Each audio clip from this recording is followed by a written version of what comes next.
wife lost her memory 7 years ago. We thought it was just a tragic accident, a cruel twist of fate that took the brilliant woman I loved and left behind an empty, silent shell. But yesterday, my son and I took her to a new neurologist. When my son stepped out of the room to take a business call, the doctor leaned across his desk. His face was completely pale. He looked me dead in the eye and whispered, "Keep your wife away from your son." Before I could even process the words, before I could ask him what he meant, the door clicked open. My son walked back in holding something in his hands, and in that fraction of a second, my heart completely stopped. My name is Victor Caldwell. I am 70 years old, a retired structural engineer, and I am still trying to process the absolute nightmare my life became. For 4 decades, I built bridges and commercial high-rises across the country, believing that a solid foundation could withstand absolutely any storm. I spent my entire life working myself to the bone to provide for my family, to build a fortress of security for my wife and my only child. But I never realized that the most devastating collapse would happen right inside my own home, engineered by the very flesh and blood I spent my life protecting. Before I tell you the rest of this terrible story, please let me know where you are watching from in the comments below. It brings this old man a lot of comfort to know who is listening out there in the world and what time of day it is for you. And if you have ever had to protect someone you love from the people you thought you could trust the most, please hit the like button and subscribe to the channel so you do not miss my next stories. The air in Dr. Gregory Lynn's examination room was freezing and smelled strongly of clinical antiseptic and rubbing alcohol. I sat in a stiff plastic chair, gently holding Diane's fragile hand in mine. My beautiful wife was 68 years old, but the agonizing trials of the past 7 years had weathered her into someone who looked much, much older. She sat next to me in her wheelchair, staring blankly at a generic medical poster on the far wall. Her fingers were completely limp and unresponsive inside my grip. She was physically there, but her brilliant, vibrant mind had been locked away in a dark, impenetrable fog for years. Standing on the other side of her wheelchair was Preston, my son. He was 40 years old, wearing an immaculate, custom-tailored navy blue suit. His hair was perfectly styled, and his heavy luxury watch gleamed sharply under the harsh fluorescent ceiling lights. He looked every bit the ruthless, successful hedge fund manager he had become. To anyone else in that room, he was the absolute picture of a devoted, loving son taking precious time out of his frantic, high-stakes schedule to accompany his aging parents to yet another medical specialist. Dr. Lynn sat behind his desk, staring intently at his computer monitor. We had come in for what I thought was a routine follow-up checkup. I was desperately hoping this new, highly recommended doctor might offer some experimental therapy or just a fresh perspective on Diane's rapidly declining condition. Dr. Lynn had ordered a massive, comprehensive blood panel a week prior, something far more extensive than our previous doctors had ever bothered to do. I watched the doctor carefully. The silence in the room stretched on, becoming thick and suffocating. The only sound was the rapid clicking of his computer mouse. Dr. Lynn did not speak. He just kept reading the screen, his brow furrowing deeper and deeper with every line of data he scrolled through. I could see the muscles in his jaw clenching. Suddenly, Preston's phone buzzed loudly in the breast pocket of his suit. He pulled it out, glanced at the glowing screen, and let out an annoyed, exasperated sigh. "Dad." "It is the Chicago office," Preston said, flashing me an apologetic, perfectly practiced smile. "I have to take this. I will be right back in 2 minutes." He patted his mother gently on the shoulder, squeezed my arm with reassuring affection, and stepped out into the hallway, pulling the heavy wooden door firmly shut behind him. The exact moment the heavy brass latch clicked into place, the entire atmosphere in the room completely shifted. Dr. Lynn abruptly turned away from his monitor. The polite, calm, professional bedside manner he had carried since we walked in completely vanished. The warm color had drained from his face, leaving his skin a sickly ashen shade of gray. He pushed his rolling stool back, stood up, and took 2 quick, urgent steps toward me. He did not speak at a normal volume. He leaned in so close I could feel the nervous heat radiating from him. He looked frantically at the closed door, then down at my helpless wife, and finally directly into my eyes. Victor, Dr. Lin whispered, his voice trembling with a raw, desperate urgency that sent a shockwave of cold fear straight down my spine. I need you to listen to me very carefully, and I need you to not react. I stared at him, completely frozen. My mind tried to comprehend what was happening, but my voice utterly failed me. You need to get her out of your house, the doctor continued, his whisper barely above a breath, but echoing in my ears like a blaring siren. I am looking at her toxicology report right now. Victor, you need to keep your wife away from your son. I felt the air get violently sucked right out of my lungs. Keep her away from Preston. What on earth was he talking about? My brain rejected the words instantly. Preston was the one who paid for her expensive at-home medical care.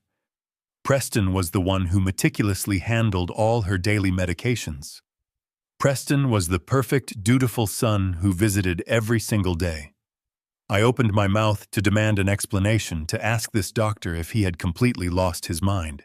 But before a single syllable could escape my lips, the brass handle on the door turned with a sharp, heavy click. Dr. Lin instantly snapped backward, grabbing a random clipboard from the counter and pretending to examine it with deep medical concentration. The door swung wide open. Preston walked back into the room. He tucked his expensive phone into his pocket, offering that same polished, flawless smile to the room. But it was not the smile that made my blood run ice cold. It was what he was holding in his other hand. It was a tall, red, stainless steel thermos. The paint was slightly chipped near the lid from years of relentless daily use. It was a completely ordinary object, something I had seen 1,000 times, but seeing it right after the doctor's terrifying warning made my stomach violently turn over. All sorted, Preston said smoothly, pulling his chair back and sitting down beside us. Sorry about that, Dad. The financial markets wait for no one. He unscrewed the top of the red thermos. A faint, earthy, slightly metallic aroma drifted out and hung in the sterile air of the clinic. Time for your herbal smoothie, Mom, Preston said. His voice was soft, melodic, dripping with the patience of an absolute saint. He slowly lifted the thermos toward Diane's chapped lips. For 7 long years, I had watched this exact ritual. I had watched it with a heart full of desperate gratitude for a son who cared so deeply for his broken mother. But right now, with Dr. Lin's desperate warning screaming in my mind, every single movement Preston made felt heavy, calculated, and deeply, terribly wrong. Diane did not look at him. She was still staring blankly at the wall, lost in whatever dark fog clouded her mind. But as the cold metal rim of the thermos touched her bottom lip, something inside her reacted. It was not a conscious, deliberate movement. It was a raw, primal, instinctual flinch. Her frail hand suddenly twitched upwards weakly, pushing the heavy red thermos away from her face. The sudden jerky motion caused the thick, dark liquid to slosh over the edge. A few large drops splashed directly onto my bare wrist. I gritted my teeth, forcing myself not to pull away or shout. The liquid was warm, but the exact moment it soaked into my skin, it caused a strange, sharp, burning sensation. It stung deeply, like a harsh chemical irritant eating into an open wound. I looked down at my wrist, watching the dark stain seep into my pores, and my mind was violently pulled back to a rainy Tuesday afternoon 7 years ago. I remembered the sickening, heavy thud echoing through our hallway. I remembered rushing out in a blind panic to find my brilliant, vibrant Diane crumpled at the very bottom of our grand oak staircase. That brutal fall had supposedly shattered her skull, and eventually her entire mind. Since that exact day, ever since she came home from the hospital, as a confused, terrified shell, Preston had stepped in. He had personally researched and blended this thick, dark botanical tea for her, serving it every single afternoon without fail. He claimed it was an expensive, holistic remedy to soothe her damaged neurological pathways. I had never questioned it once. I was just an exhausted, grieving husband trying to keep my crumbling world together. But as an engineer, I know that a fresh coat of paint can hide a crumbling foundation, but a structural crack always makes a sound before the collapse. Sitting in that freezing clinic room, feeling the chemical burn on my wrist, and seeing the unnatural stillness in Dr. Lin's terrified eyes, I realized my entire family was a house on the verge of a catastrophic collapse. I looked up at Preston's face. He was wiping the spilled liquid from Diane's chin with a pristine white handkerchief, his movements so gentle, so meticulously careful. But there was a tightness in his jaw, a cold, absolute dead focus in his eyes that I had never truly noticed until this exact moment. He was not looking at a mother he loved. He was looking at a task he needed to complete, a problem he needed to manage. "Dad, is everything okay?" Preston asked, catching my intense stare.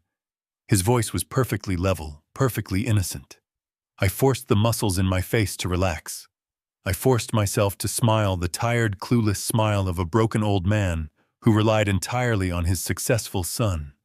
"Yes, Preston," I said, my voice completely steady despite the hurricane of panic destroying my insides. "Everything is fine. I am just a little tired today." "Good," he murmured, turning his cold eyes back to his mother. "Come on, Mom. Drink up. It is for your own good." I sat there, in the sterile silence, watching my wife swallow the dark liquid, feeling the burn on my wrist pulse like a warning alarm. I did not say another word. I just watched. But the old engineer in me was officially awake. The blueprints of my life had been completely falsified, and I was going to tear down the walls to find out exactly who signed off on the destruction of my family. The ride down the hospital elevator and into the underground parking garage was a masterclass in suffocating silence. Preston pushed his mother in her wheelchair, with the practiced ease of a dutiful son navigating the crowded corridors while responding to a work email on his phone with his free hand. I walked a few paces behind them, my mind racing 1,000,000 miles a minute.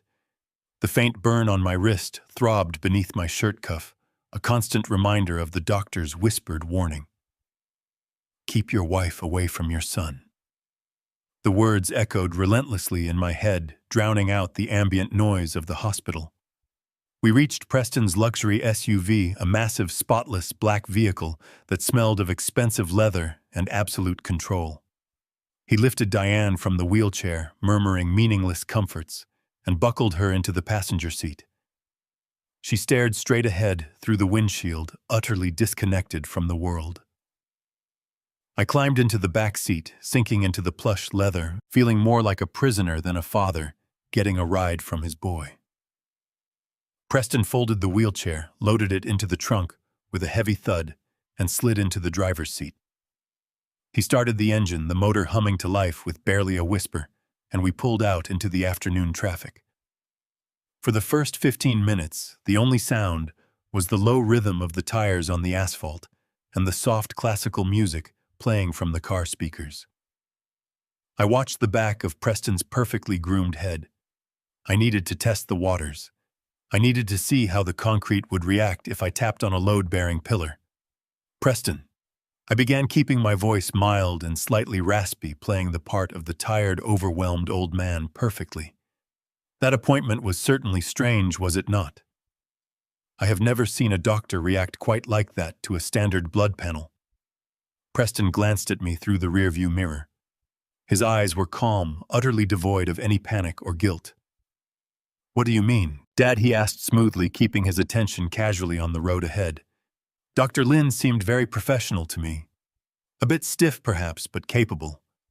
I shifted in my seat, rubbing my stinging wrist under my sleeve. He seemed alarmed. I continued, letting a note of genuine parental concern slip into my tone. "Just before you walked back in with the thermos, he looked completely pale. He was muttering something about the test results. It makes a man worry, Preston. You know how much I worry about your mother." Preston let out a soft, dismissive chuckle. It was a perfectly executed sound, designed to make my concerns feel foolish. "Dad, you have to remember that these clinical neurologists are incredibly rigid. They look at a chart, they see an anomaly that does not fit their textbook training, and they panic. They lack vision." I paused, letting the silence hang for a moment, before pushing a little harder. "He seemed particularly interested in what Diane was ingesting," I said, keeping my gaze fixed on the back of his neck. "That smoothie you make her. What exactly is in that red thermos, son? You have been making it every single day since she came home from the hospital 7 years ago. I know you say it is for her nerves, but what are the actual ingredients? Preston did not miss a beat. His shoulders did not tense. He simply reached out and tapped the digital display on the dashboard. "Let us get Valerie on the line," he said, his tone entirely reasonable and accommodating. "She handles importing the supplements. She can explain it better than I can." The phone rang twice through the car speakers before she answered. Valerie's voice filled the cabin, crisp, energetic, and laced with that patronizing sweetness she always used when speaking to me. "Preston, darling, is everything all right? How was the appointment with the new doctor?" "We are on our way back, Valerie," Preston replied smoothly. "Dad is just asking a few questions about Mom's daily botanical blend.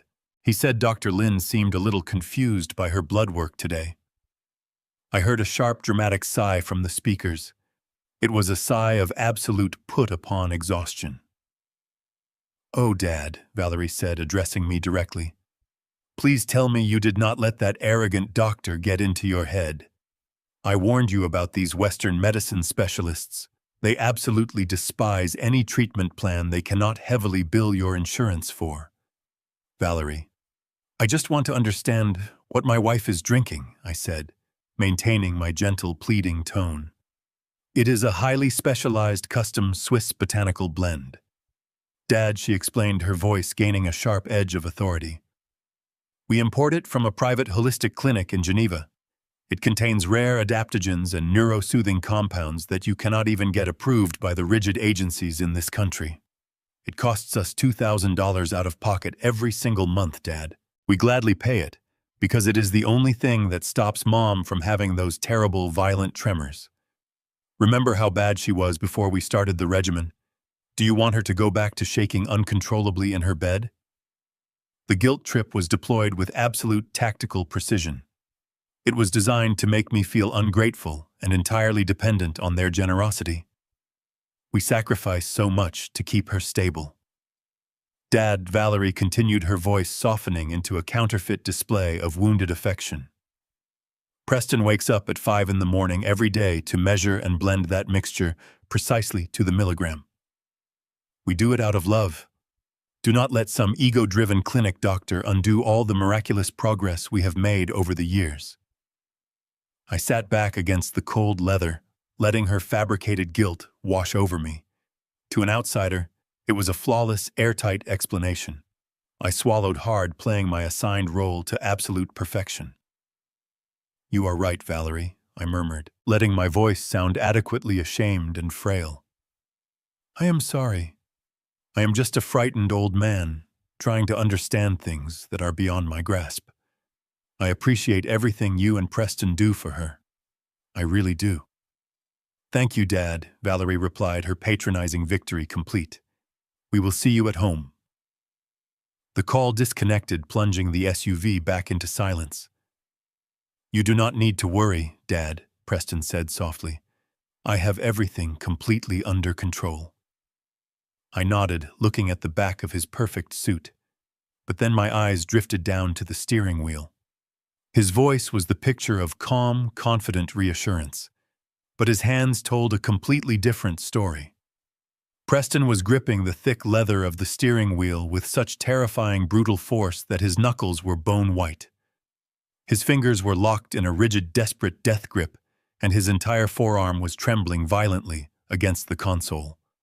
The lie was absolutely perfect, but his body was screaming in raw, undisguised panic. He knew that I was watching him, and he was terrified of what I might actually be thinking right now.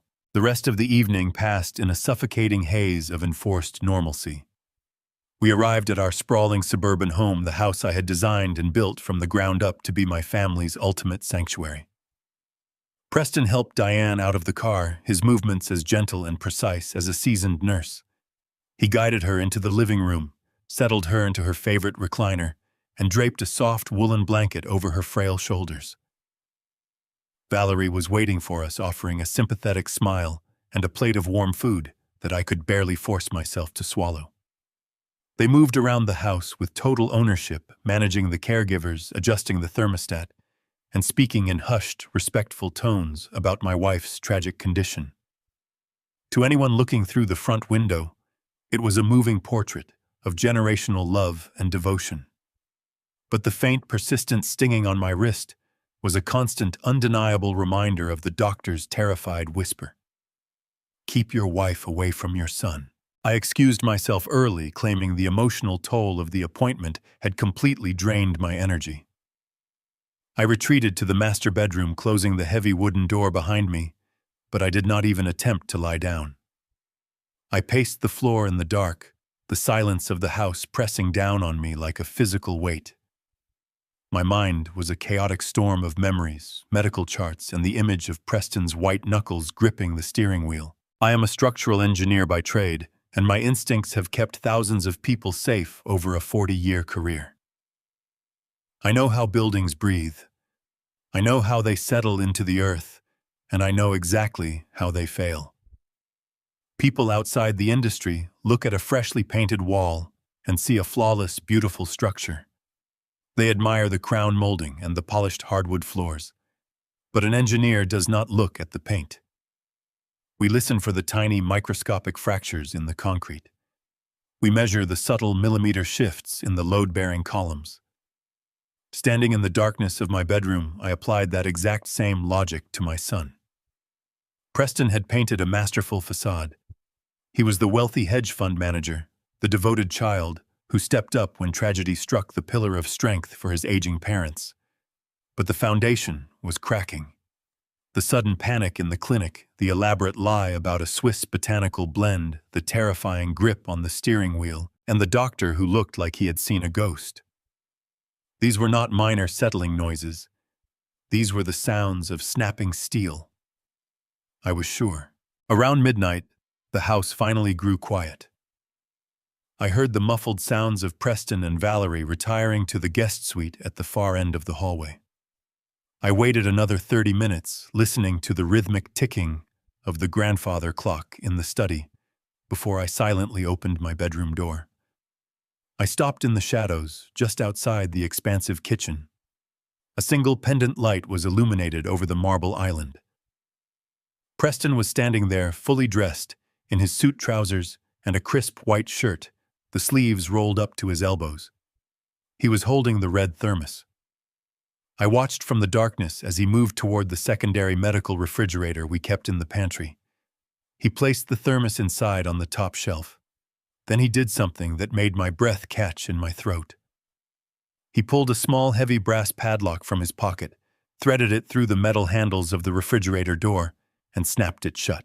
He then slipped the tiny key into his pocket and wiped his hands together, staring at the appliance for a long, calculating moment. Watching him secure that fridge with a padlock, a deep, bitter memory surfaced, raw and painful. 7 years ago, in the chaotic, devastating aftermath of Diane's terrible fall down the stairs, my entire world had stopped. She was in a medically induced coma, her brain swelling, her life hanging by a fragile thread. I could not leave her side at the hospital. I was a wreck, unable to focus on anything but the rhythmic beeping of her heart monitor. At the time, I was the sole owner and chief executive of a multi-million-dollar commercial construction firm, a company I had built with my own 2 bare hands. Preston, seeing my absolute despair, had stepped in to lift the burden. He brought me a temporary power of attorney document, urging me to sign it so he could manage the firm's daily operations and handle the massive financial obligations while I stayed home to spoon-feed my broken wife. I signed it without reading a single page. I handed over my life's work, my entire empire, because I trusted my son to protect our family. For 7 years, I let him run everything, completely isolating myself in this house to act as Diane's primary caretaker. Now, standing in the shadows of my own kitchen, a horrifying realization washed over me. Preston was not locking up a precious, expensive, holistic medicine to keep it safe from spilling. He was locking up a dangerous substance to ensure absolutely no one else in the house could ever access it. He was treating that red thermos like a highly volatile biohazard. It was not a cure. It was a mechanism of control. The intricate, horrifying pieces of the puzzle were finally beginning to align in my mind. The sudden transfer of my company, the absolute isolation of my wife, the daily dose of a mysterious dark liquid that he refused to let anyone else administer. He had trapped us in a prison of his own making, masking it all with the illusion of profound filial devotion. I retreated slowly to my bedroom, my heart pounding with a new dangerous rhythm. The paralyzing grief and confusion that had plagued me since the clinic visit evaporated, replaced by a cold, searing clarity. I was no longer just a frightened, confused old man watching his wife slip away into the shadows of dementia. I was a man who had realized his house was actively being demolished from the inside out. I sat on the edge of my bed and stared at my hands. These hands had laid steel frameworks that touched the sky. They were strong, precise, and capable of dismantling whatever sick, twisted structure my son had built around us. I knew I could not confront him directly. He held the financial power, the medical proxies, and the legal upper hand. If I challenged him now, he would simply tighten the noose, perhaps institutionalizing both of us to protect his secret. I had to operate in the blind spots of his arrogance. He thought I was blind-deaf and completely dependent. He thought I was just another load-bearing column he could manipulate. I looked toward the bedroom door, my jaw set with unyielding resolve. I was going to break into that refrigerator. I was going to test my gut feeling, and I was going to find out exactly what poison my perfect son was feeding my wife. I waited in the absolute dark of my bedroom until the glowing red numbers on the digital clock resting on my nightstand finally flashed 2 a.m. The sprawling suburban house was profoundly silent, deeply settled into the heavy, suffocating quiet that only arrives in the absolute dead of night. My heart was thumping a relentless, frantic rhythm against my ribs, a sensation I had not felt since my early days walking across narrow steel beams suspended high above the city skyline. I had spent the last 2 hours sitting completely still in the dark, meticulously planning out my next sequence of movements. From the bottom of my old leather travel bag, I retrieved a small, sterile glass vial I usually kept for storing my travel medications. I also grabbed a tiny plastic bottle of dark food coloring from a forgotten baking kit Diane used to keep hidden in her craft closet, along with a thin tension wrench and a curved hook pick from a specialized tool set I had kept since my days working on massive construction sites. Back then, managing multi-million-dollar commercial job sites meant occasionally having to creatively bypass jammed equipment lockboxes when my tired foremen inevitably lost their keys. I never thought in a million years I would be using those exact same lock-picking tools to quietly break into a refrigerator inside my own home. I slipped out of my bedroom, deliberately leaving my hard shoes behind. I moved slowly down the long hallway in my thick wool socks, placing my feet incredibly carefully on the very outer edges of the floorboards, where the wood was solidly braced by the structural joists directly below. I knew every single millimeter of this house. I had designed it myself.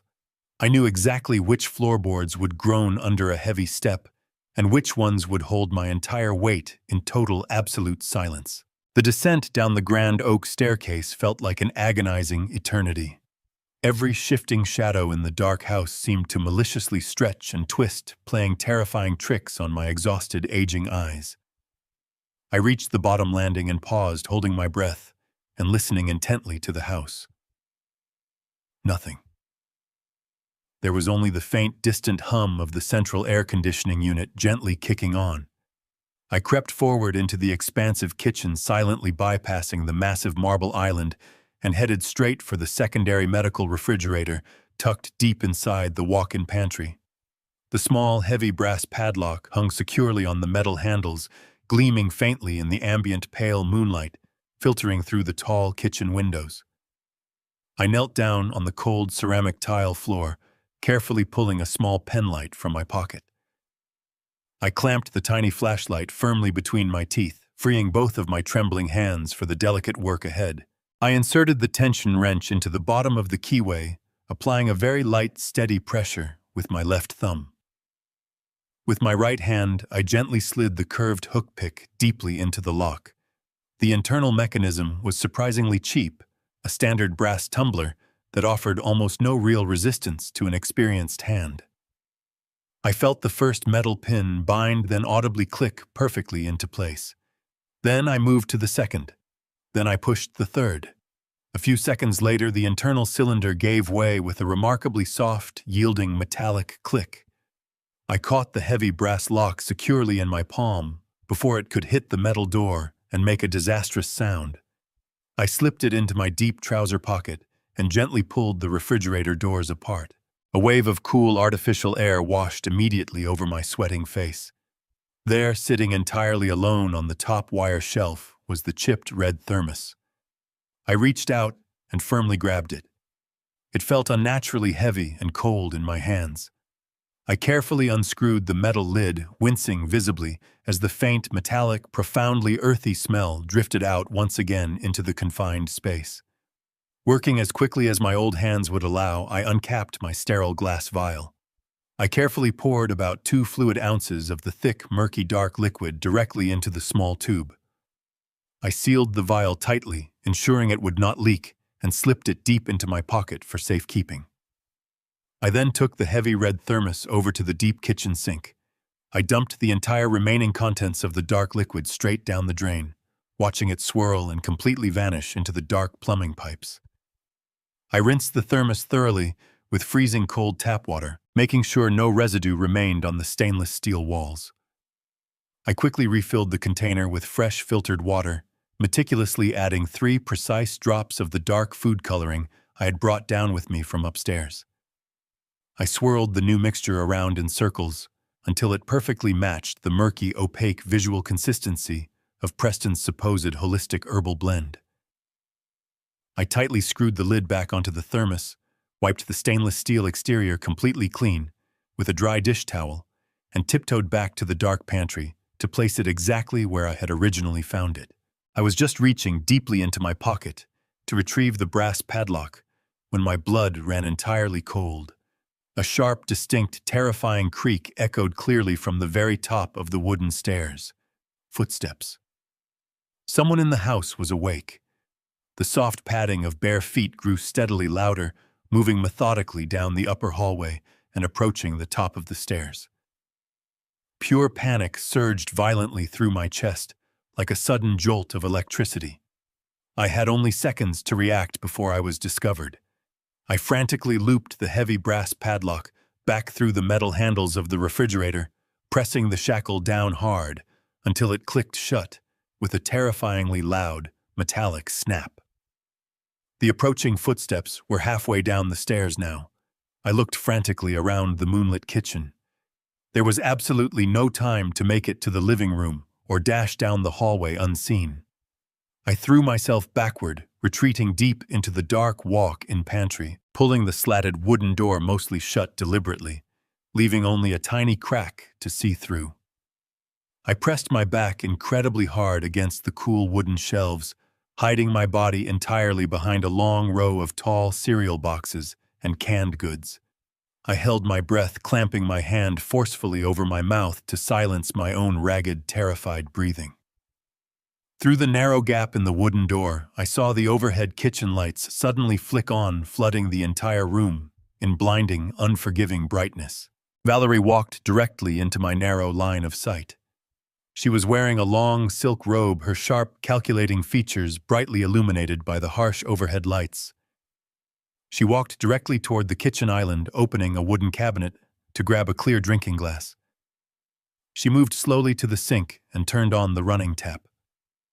For a horrifying, agonizing moment, she stopped completely and stared straight down at the stainless steel basin, looking at the exact spot where I had just poured out the entire contents of the thermos.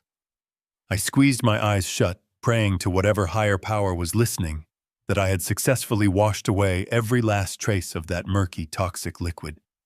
As a career engineer, I had spent my entire life relying entirely on precise calculations, undeniable facts, and guaranteed structural integrity. I never relied on simple luck. But in this terrifying, suffocating moment, Blind luck was the only thing keeping my family's dark reality from violently exploding. The silence in the house felt heavily oppressive, thick with unspoken secrets and malicious intent. I could feel the cold glass of the sterile vial pressing hard against my thigh, a tiny container holding a terrifying mystery that could completely shatter my entire world. I thought about Diane lying utterly helpless in the bedroom, directly above us, completely unaware of the chemical prison our own son had locked her inside. The sheer magnitude of the betrayal made me feel physically nauseous. I had to stay calm. I had to remain perfectly composed. I took a deep, shaky breath to steady my severely frayed nerves. My heart hammered against my ribs with such violence I was certain she could hear the thumping from across the room. I clutched the glass vial in my pocket, my fingers gripping it desperately, like a lifeline. Valerie stood there for what felt like an absolute unending eternity, slowly sipping her glass of water, her cold eyes scanning the dark corners of the silent kitchen. She took one deliberate step toward the closed pantry door. My entire physical body went instantly rigid. If she opened this door, everything would be completely over. The vital element of surprise would vanish, and my son would know I was onto his sickening, twisted game. But then mercifully, she stopped. She set the empty drinking glass down on the marble counter, turned off the bright kitchen lights, and silently walked away. I listened to the soft padding of her footsteps, slowly ascending the wooden stairs, eventually fading back into the deep silence of the upper floor. I slid down the pantry wall, sitting heavily on the cold tile, clutching the sterile vial. I had the evidence. Now I needed the absolute truth. The morning sun bled through heavy curtains of the master bedroom, casting long, sharp shadows across the hardwood floor. I sat in my usual armchair, a cup of black coffee cooling in my hands, waiting for the daily ritual to commence. Exactly at 9 o'clock, the heavy oak door creaked open. Preston walked in, dressed in a tailored charcoal suit, exuding the effortless confidence of a man who held the entire world in his palm. In his right hand, he carried the red stainless steel thermos. I watched him approach Diane's bedside, my heart thumping a steady, agonizing rhythm against my ribs. I had to bury every ounce of my rage behind a mask of exhausted gratitude. I gave him a weak, tired smile, the kind of smile a broken 70-year-old man gives his savior. Preston returned it with a look of profound, sickening pity. He sat on the edge of the mattress, unscrewed the lid of the thermos, and poured the dark, murky liquid into a small feeding cup. It was nothing but filtered tap water and a few drops of food coloring, but to Preston, it was his instrument of absolute control. I held my breath as he lifted the cup to Diane's lips. She swallowed the liquid mechanically, her eyes fixed on the ceiling. Preston gently wiped her chin with a tissue, his face radiating a smug, quiet satisfaction. He had absolutely no idea that his meticulously engineered structure had just been compromised. He patted my shoulder, told me he had a board meeting in the city, and confidently strode out of the room.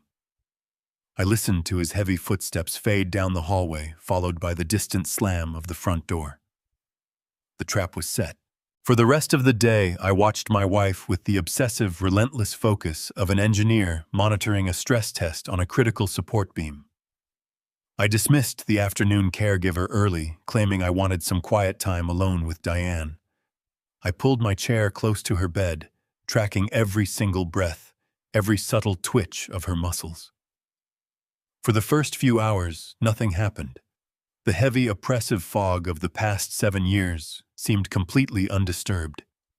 She lay there silent and motionless, staring blankly at the wall. Doubt began to creep into the edges of my mind. What if I was wrong? What if her condition truly was a tragic, irreversible neurological decline? But as the late afternoon sun began to dip below the horizon, casting the room in a dim orange glow, I noticed the first microscopic crack in the facade. The chronic, violent tremors that usually ravaged her hands right before dinner were entirely absent. Her fingers lay perfectly still against the white cotton sheets. Her breathing, usually shallow and erratic, had deepened into a steady, natural rhythm. The rigid tension in her jaw slowly relaxed. I sat frozen in my chair, terrified to make a sound, terrified to break whatever fragile process was happening inside her mind. The chemical chains were finally dissolving. I stayed awake long after the sun went down, refusing to eat, refusing to look away for even a single second. The house settled into a deep, heavy silence, but my mind was screaming with a mixture of overwhelming hope and absolute terror. I was waiting for a ghost to return to the world of the living. The hours dragged on with agonizing slowness. Midnight passed, then 1 in the morning, then 2. My eyes burned with exhaustion, but I forced them to stay open. The digital clock on the nightstand glowed with a harsh red light in the pitch-black room. It was exactly 4 in the morning when the unthinkable finally happened. The quiet rhythm of the room was shattered by a sudden, sharp gasp. I bolted upright in my chair, my heart leaping into my throat. Diane shifted violently under the heavy blankets. The slow, mechanical movements of the past 7 years were gone. She threw the covers off her chest with a frantic, uncoordinated burst of energy. I lunged forward, falling to my knees right beside the bed, hovering my hands over her shaking shoulders. Diane slowly turned her head toward me. The ambient moonlight from the window caught her face and I completely stopped breathing. The thick, impenetrable fog that had glazed over her irises for 7 agonizing years was entirely gone. Her eyes were completely clear, sharp, and intensely focused. But they were not filled with the warm, loving recognition I had spent thousands of sleepless nights praying for. They were wide, dilated, and filled with a raw, primal, absolute terror. It was a look of pure horror, the look of someone who had just woken up entirely trapped inside a burning building. "Victor," she breathed out. "My name." She said my name. It was a raspy, fragile whisper severely damaged by years of total silence, but it was undeniably her voice. The shock hit me so hard I felt physically lightheaded. I reached out to gently touch her face, to tell her she was safe, to tell her I was right here. But before my fingers could even brush her cheek, she lunged forward. Her frail, bony hands shot out of the dark and grabbed the collar of my shirt. The sheer, desperate strength in her grip was terrifying. She pulled me down toward her face, her chest heaving with rapid, panicked breaths.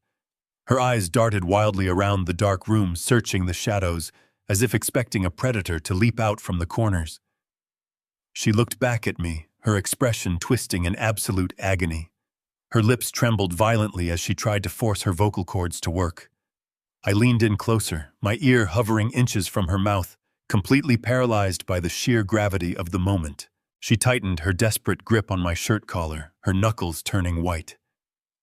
"Key," she gasped out. It was just one single ragged word forced out with every last ounce of energy she possessed. "Key." Before I could ask her what she meant, before I could beg her to keep speaking, a sudden violent spasm tore through her entire body. A massive crushing migraine visibly struck her.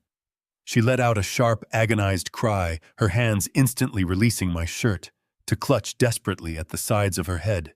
Her back arched sharply against the mattress, her eyes rolling upward as the overwhelming pain short-circuited her recovering brain.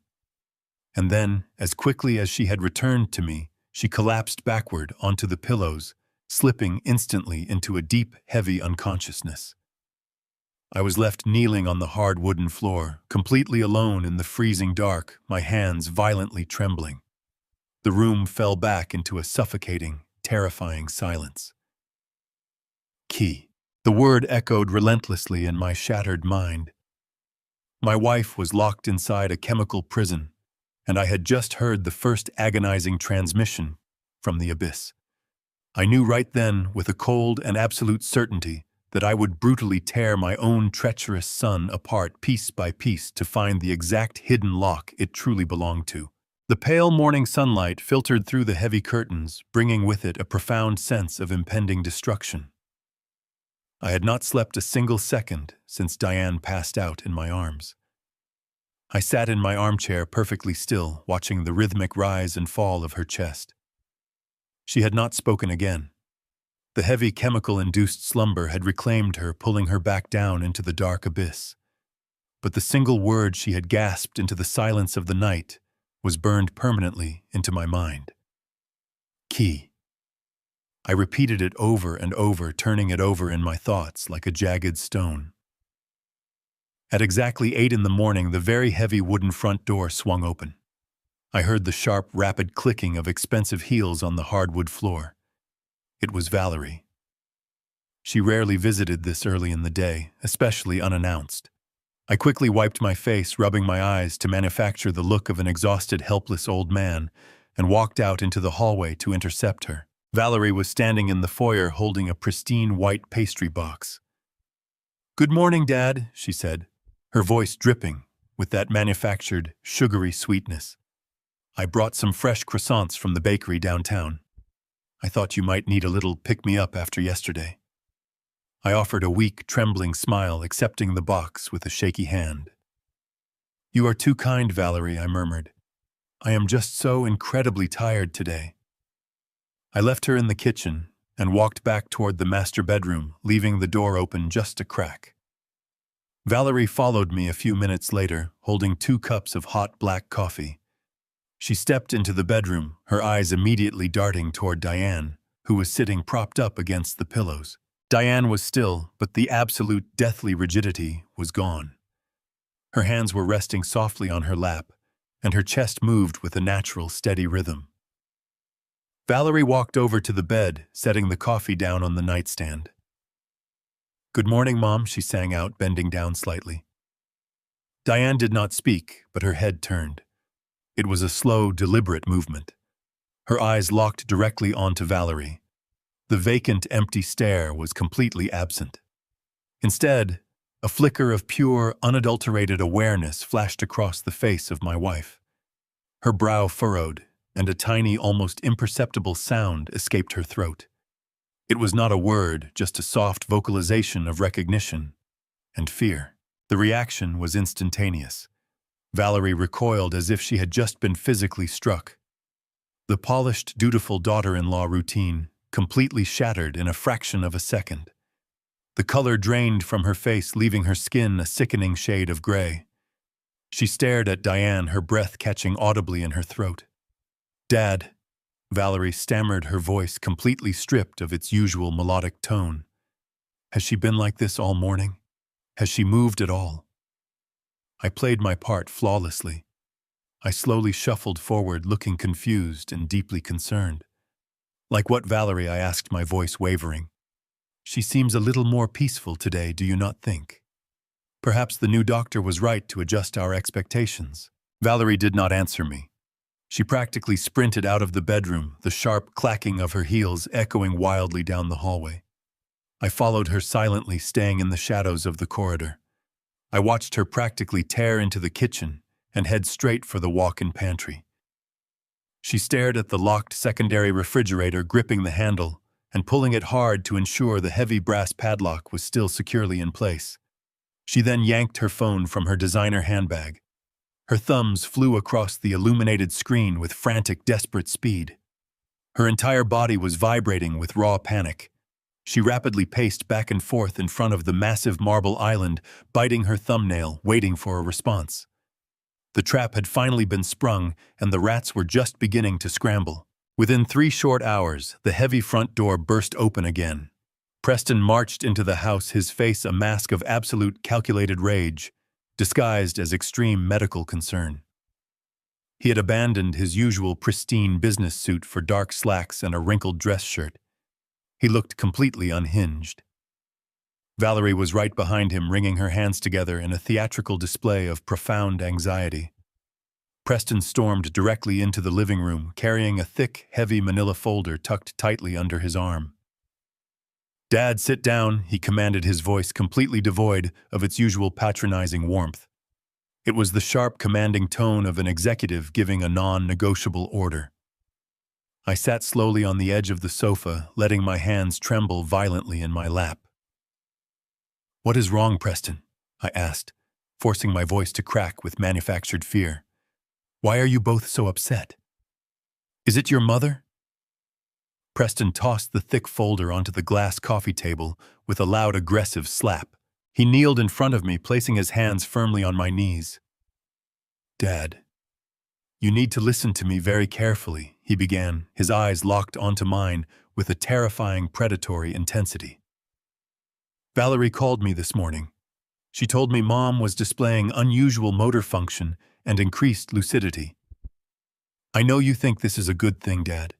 I know you want your wife back, but you do not understand what is actually happening." He paused, letting out a heavy, dramatic sigh. "I spoke to Dr. Lin and our specialists in Geneva immediately. This is not a recovery, Dad. It is a dangerous terminal neurological spike. Her damaged neural pathways are misfiring violently. The sudden lucidity is a symptom of a massive impending catastrophic seizure. The holistic blend is no longer enough to suppress it. We have to move her tonight." I stared at him, letting my mouth hang slightly open in feigned absolute horror. "Move her where?" I whispered, clutching the fabric of my trousers. "We have secured a bed in a highly specialized closed-ward psychiatric facility upstate," Preston said rapidly, not missing a single beat. "They have the restraints and the chemical suppressants required to keep her from completely destroying her own brain. An ambulance is coming for her at 8 tonight. It is the only way to save her dad. You have to trust me." He pushed the heavy manila folder toward me across the glass table. "I just need you to sign these transfer authorizations," he demanded, tapping a silver pen against the documents. "It gives me the medical proxy to facilitate the move and authorize the heavy sedatives they will need to use during transport. Just sign the back page, Dad. We do not have time to waste." I ignored his tone and slowly opened the folder. The first 3 pages were just standard medical transfer forms. But as I turned to page 4, my blood ran cold. Hidden entirely inside an emergency proxy paragraph was a clause for the permanent transfer of asset management. They were trying to take my wife away, and they were trying to steal my entire remaining wealth. I stared at the thick black ink on page 4 of the legal document. Permanent transfer of asset management. The words blurred together as the horrifying scope of my son's plan finally crystallized in my mind. They were not just sending my wife to a high-security psychiatric ward to hide the fact that she was recovering. They were orchestrating a hostile takeover of my entire remaining wealth. Preston was using a fabricated medical emergency to force me into signing away my financial independence, my house, and my ultimate ability to fight back. If I challenged him right now, if I threw these papers in his face and accused him of poisoning his own mother, I would lose absolutely everything. He had the medical proxy, the clinic documentation, and the sheer physical strength to overpower me. I was a 70-year-old man standing alone in a living room against a ruthless corporate predator and his equally vicious wife. I needed time. I needed a window to spring the trap I had set with the glass vial sitting deep in my pocket. I took a slow breath, letting the air rattle in my lungs. I let the heavy manila folder slip from my trembling fingers. It hit the glass coffee table with a pathetic, defeated slap. I slumped forward, burying my face in my wrinkled hands. I forced my shoulders to shake, pulling up every ounce of genuine grief and terror I felt for Diane to manufacture tears. When I looked back up at my son, my eyes were completely red and overflowing with moisture. I allowed a long, pathetic sob to break through my lips. "Preston." I gasped, my voice thin and entirely broken. "You cannot do this tonight. You cannot take her away from me in the dark like some common criminal. She is my wife. She has been my entire world for over 40 years. Preston crossed his arms tightly over his chest, his face hardening into a mask of pure impatience. He glanced at Valerie, who rolled her eyes, letting out a sharp, irritated sigh. "Dad, we have been over this," Preston said, his tone dripping with patronizing exhaustion. "It is a medical necessity. If we do not transport her immediately, she could suffer a fatal aneurysm. The doctors have already arranged the specialized transport team. You are not thinking logically. You are letting your emotions endanger her life. I fell to my knees right there on the expensive Persian rug. The physical submission was the ultimate display of my completely manufactured surrender. I looked up at the two of them playing the role of the helpless, clueless old fool they desperately wanted me to be. 3 days I begged, letting my voice crack and pitch upward in absolute desperation. Just give me 3 more days. Let me say goodbye to her in the home we built together. Let me sit by her side and read her favorite books one last time. If you take her tonight, the shock will kill me, Preston. I swear it will kill me. Valerie stepped forward, looking down at me with an expression of profound disgust. Preston, we cannot delay the transport. The deposit for the private psychiatric suite has already been wired. If we wait, we lose the reservation, and your mother might have another episode. Let him have his 3 days, Valerie, Preston interrupted smoothly, holding up his hand to silence his wife. He looked down at me, his eyes gleaming with the arrogant thrill of absolute victory. He saw a broken, defeated old man kneeling on the floor, completely subjugated to his will. He believed his meticulously engineered structure had proven completely impenetrable. He believed he had won. I will call the clinic and buy you exactly 72 hours, Dad. Preston continued, his voice adopting that sickening, reasonable cadence once again. But you have to sign the transfer authorizations right now. All of them. I need the legal power to keep the psychiatric ward holding her bed, and I need the asset management proxy finalized so I can release the funds to pay for her extensive incoming treatments.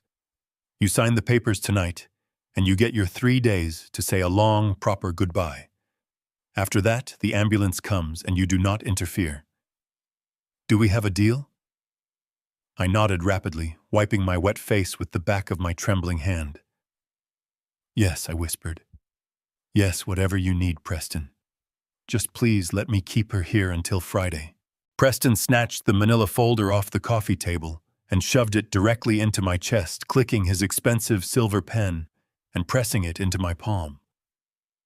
I took the heavy pen, letting my fingers fumble clumsily with the slick metal casing.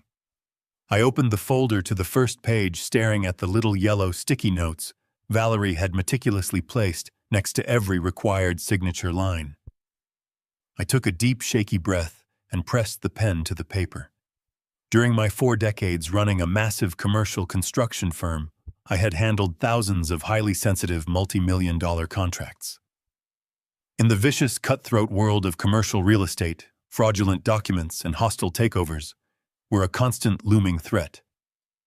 To protect myself, my corporate attorneys and I had legally registered a very specific, highly classified security measure. My legally binding official signature required my middle initial, the letter M, written with a very distinct, unbroken loop connecting it to my last name. Any document I ever signed without that specific middle initial was immediately legally void, classified by my legal team as an invalid variant used strictly for draft reviews and non-binding preliminary negotiations. Preston knew absolutely nothing about this corporate safeguard. He had only taken over my company after I stepped away, and he had never bothered to learn the intricate, granular details of my personal legal defenses. I moved the pen across the thick paper, deliberately leaving out my middle initial entirely. I signed my first and last name with a jagged, trembling script, making it look exactly like the desperate handwriting of a terrified old man. I flipped through the pages, signing the medical proxy. I turned to page 4, staring directly at the permanent asset transfer clause, and signed that invalid variant once again. I repeated the deliberate mistake on every single line, handing the folder back to my son with a look of pathetic defeat. Preston snatched the documents quickly, flipping through the pages to verify the ink was in the right places. A chilling smile spread across his perfectly groomed face. "Thank you, Dad," he said smoothly. "You are making the right choice. We will see you on Friday morning with the transport team. Do not do anything foolish." I watched from the floor as Preston and Valerie strutted out of the living room. The heavy front door slammed shut behind them, sealing the house in silence. I stayed on my knees, listening to the distant sound of their vehicle pulling out of the driveway. Once the faint engine hum vanished completely into the night, the trembling in my hands stopped. The tears dried on my face. I stood up smoothly, rolling my shoulders back. The helpless old man vanished, replaced by the calculating engineer. They had given me 3 days.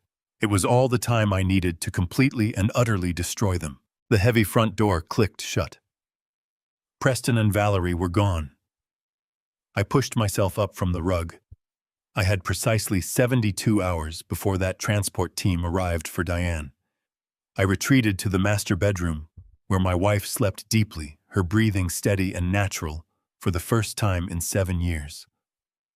The sterile glass vial was still burning a hole in my pocket, heavy with the toxic secret that had stolen her mind. The next morning broke with a dull gray light. I knew Preston too well to think he would leave us unmonitored. I had built this house mapping out every sightline and security angle, but Preston had updated the exterior cameras when he took over my construction empire. I had to assume that eyes were watching my every move. I spent the early hours playing my assigned role to absolute perfection. I shuffled around the kitchen in my worn slippers, my shoulders slumped in defeat, pouring a cup of black coffee with deliberately trembling hands. I sat at the island, staring blankly at the marble countertop, looking every bit the shattered, grieving husband, preparing for his ultimate loss. Around 9 in the morning, I began the mundane chore that would serve as my cover. I gathered the kitchen trash methodically, tying off the heavy plastic bags. I slipped my hand deep into my pocket, my fingers wrapping tightly around the cold glass of the sterile vial. I carefully transferred it to the inner breast pocket of my thick wool cardigan, zipping it securely shut. I took the heavy trash bags and slowly shuffled toward the back door. The morning air was biting and crisp, carrying the faint scent of impending rain. I walked down the paved driveway, my head bowed low, moving with the sluggish, labored gait of a broken man. I could feel the cold, unblinking lens of the security camera mounted above the garage, tracking my progress. I kept my face hidden, letting the collar of my cardigan shield my expression. Our property backed up against a narrow, overgrown alleyway that serviced the rear entrances of the neighborhood estates. When I designed the perimeter walls 4 decades ago, I had deliberately left a small, irregular blind spot directly behind the massive ancient oak tree that anchored the far corner of the lot. The sprawling branches and the angle of the tall brick retaining wall created a dense pocket of heavy shadows that no camera could penetrate. I reached the large plastic garbage bins lined up against the brick wall. I lifted the heavy lids, tossing the bags inside with a loud, hollow thud. I paused, taking a slow, deep breath, and took 3 quick, deliberate steps backward into the dense shadows behind the ancient oak tree. The alleyway was dead quiet, choked with wild ivy and forgotten debris. From the deepest part of the shadows, a figure detached itself from the brick wall. He stepped forward silently, chewing on the end of an unlit cigar. Mike Sullivan was 72 years old, but he still carried the broad, intimidating frame of the ruthless private investigator he had been for over 40 years. We called him Sully. We had grown up together in the same grit-filled neighborhoods, fighting the same battles. When I was building commercial high-rises, Sully was the man I called to quietly run background checks on shady subcontractors and corrupt city inspectors. He was my oldest, most trusted friend in the world, a man forged in absolute loyalty and unwavering grit. "You look like pure hell," Victor Sully rasped, his voice sounding like coarse sandpaper grinding against gravel. He did not step out into the light, keeping his broad shoulders firmly planted in the concealing darkness. He wore a faded trench coat and a dark newsboy cap pulled low over his sharp, observant eyes. "I feel like it, Sully," I whispered back, my voice tight with a mixture of immense relief and lingering terror. "Thank you for coming on such short notice. I know I did not give you much to go on when I called from the burner phone this morning. You said it was life or death." Sully grunted, shifting the unlit cigar to the other side of his mouth. "In 40 years you have never used those exact words with me. So what kind of mess are we looking at? Your boy Preston finally crossed a line he cannot buy his way back from. I reached into the inner pocket of my thick wool cardigan. My fingers trembled slightly as I pulled out the sterile glass vial. The dark, murky liquid sloshed heavily against the curved glass walls. I held it out into the shadows. Sully reached forward, his large calloused hand wrapping securely around the small vial.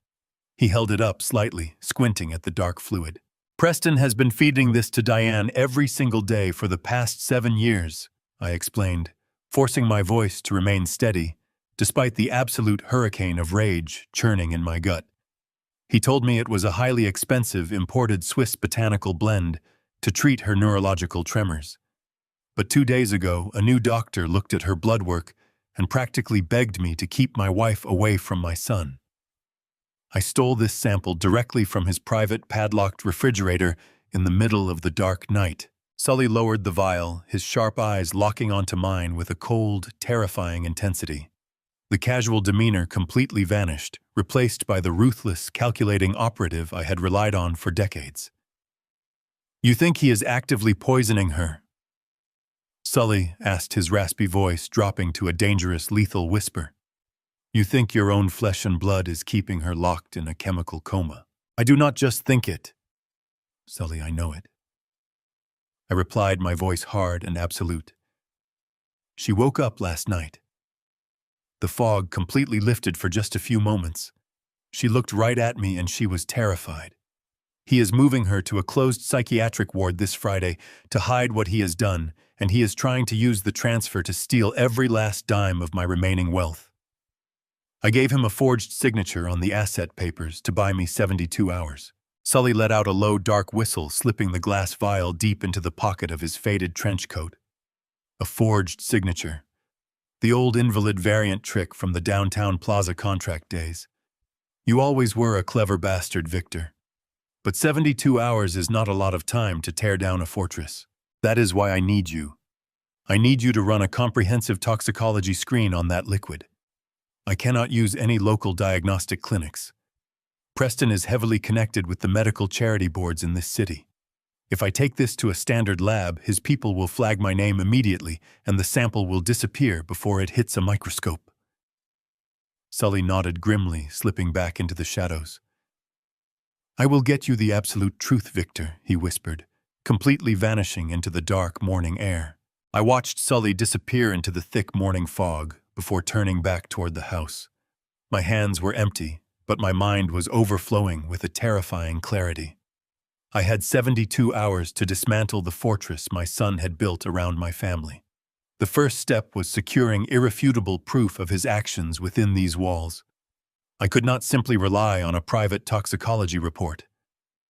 A chemical analysis would tell me what was in the thermos, but I needed to see exactly how Preston and Valerie operated when they thought no one was watching.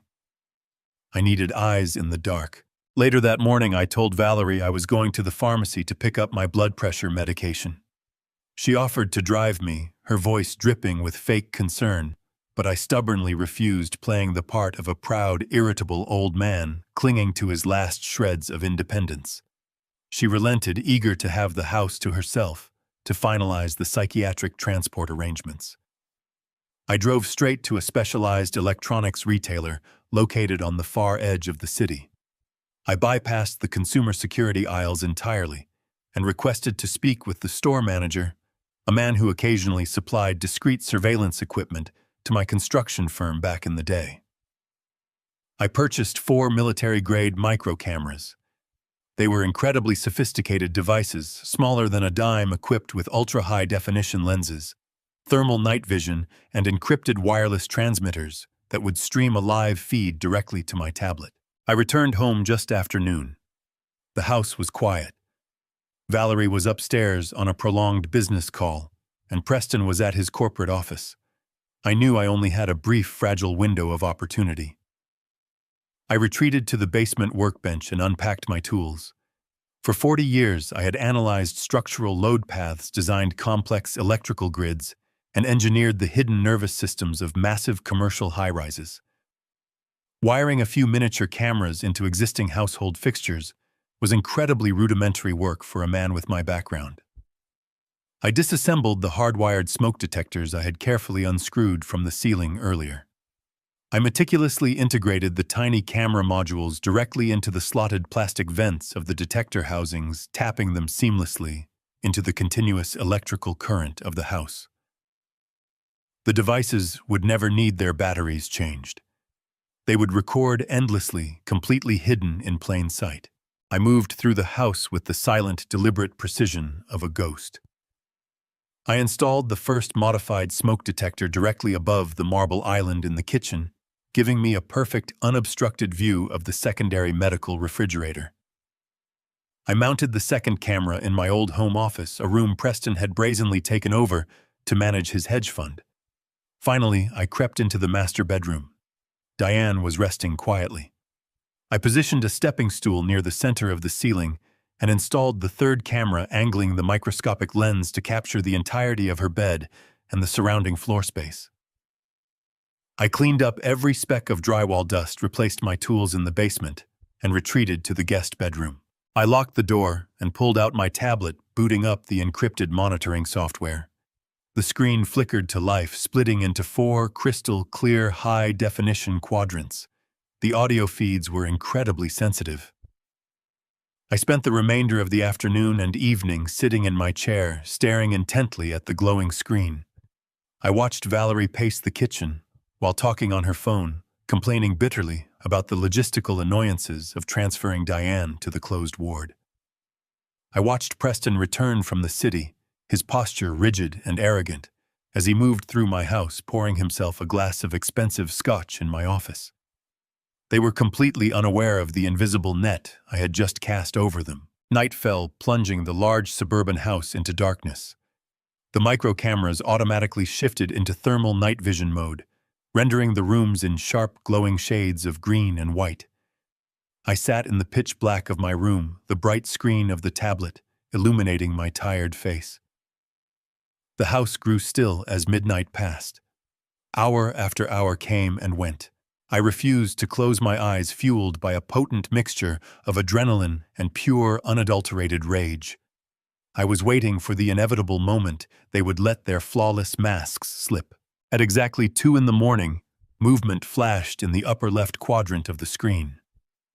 The hallway camera captured 2 glowing thermal figures moving silently toward the master bedroom.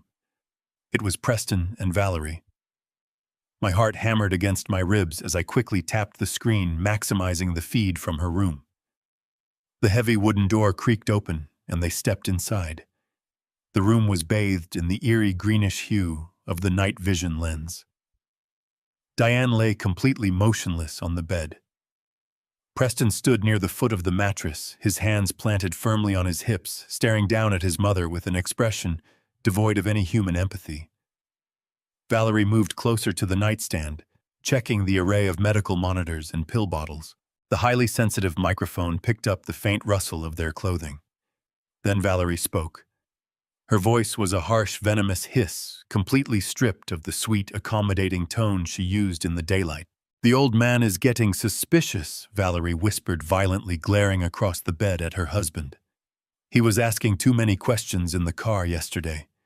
And that display he put on in the living room today, begging for 3 more days. He is trying to buy time. I know it. He is a pathetic fool, but he is not entirely stupid." Preston scoffed quietly, running a hand through his perfectly styled hair. "Let him be suspicious, Valerie. He signed the asset transfer authorizations. We have the legal proxies. In 72 hours, she will be locked securely in the psychiatric facility, completely inaccessible, and his entire estate will be permanently under our control. It does not matter what he suspects. He has absolutely no power left." Valerie leaned closer to Diane, her face hovering inches above my helpless wife. I watched the screen in absolute horror as Valerie reached into the deep pocket of her silk robe. She pulled out a small, unlabeled plastic bottle filled with pills. "We cannot take any risks right now," Valerie hissed, her voice trembling with a dark, malicious urgency. "Did you see her eyes this morning? The blend is losing efficacy. Triple her dose tonight. She cannot be allowed to remember the original will." I felt the blood freeze in my veins. My hands tightened around the tablet, my knuckles turning stark white. The original will. My mind violently reeled back to 7 years ago.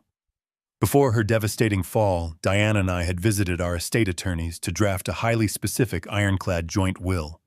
We had structured it so that if either of us passed away or became medically incapacitated, the entirety of our wealth would bypass Preston entirely and be completely protected from his reckless greed by establishing unbreakable trusts. My mind violently reeled back to 7 years ago.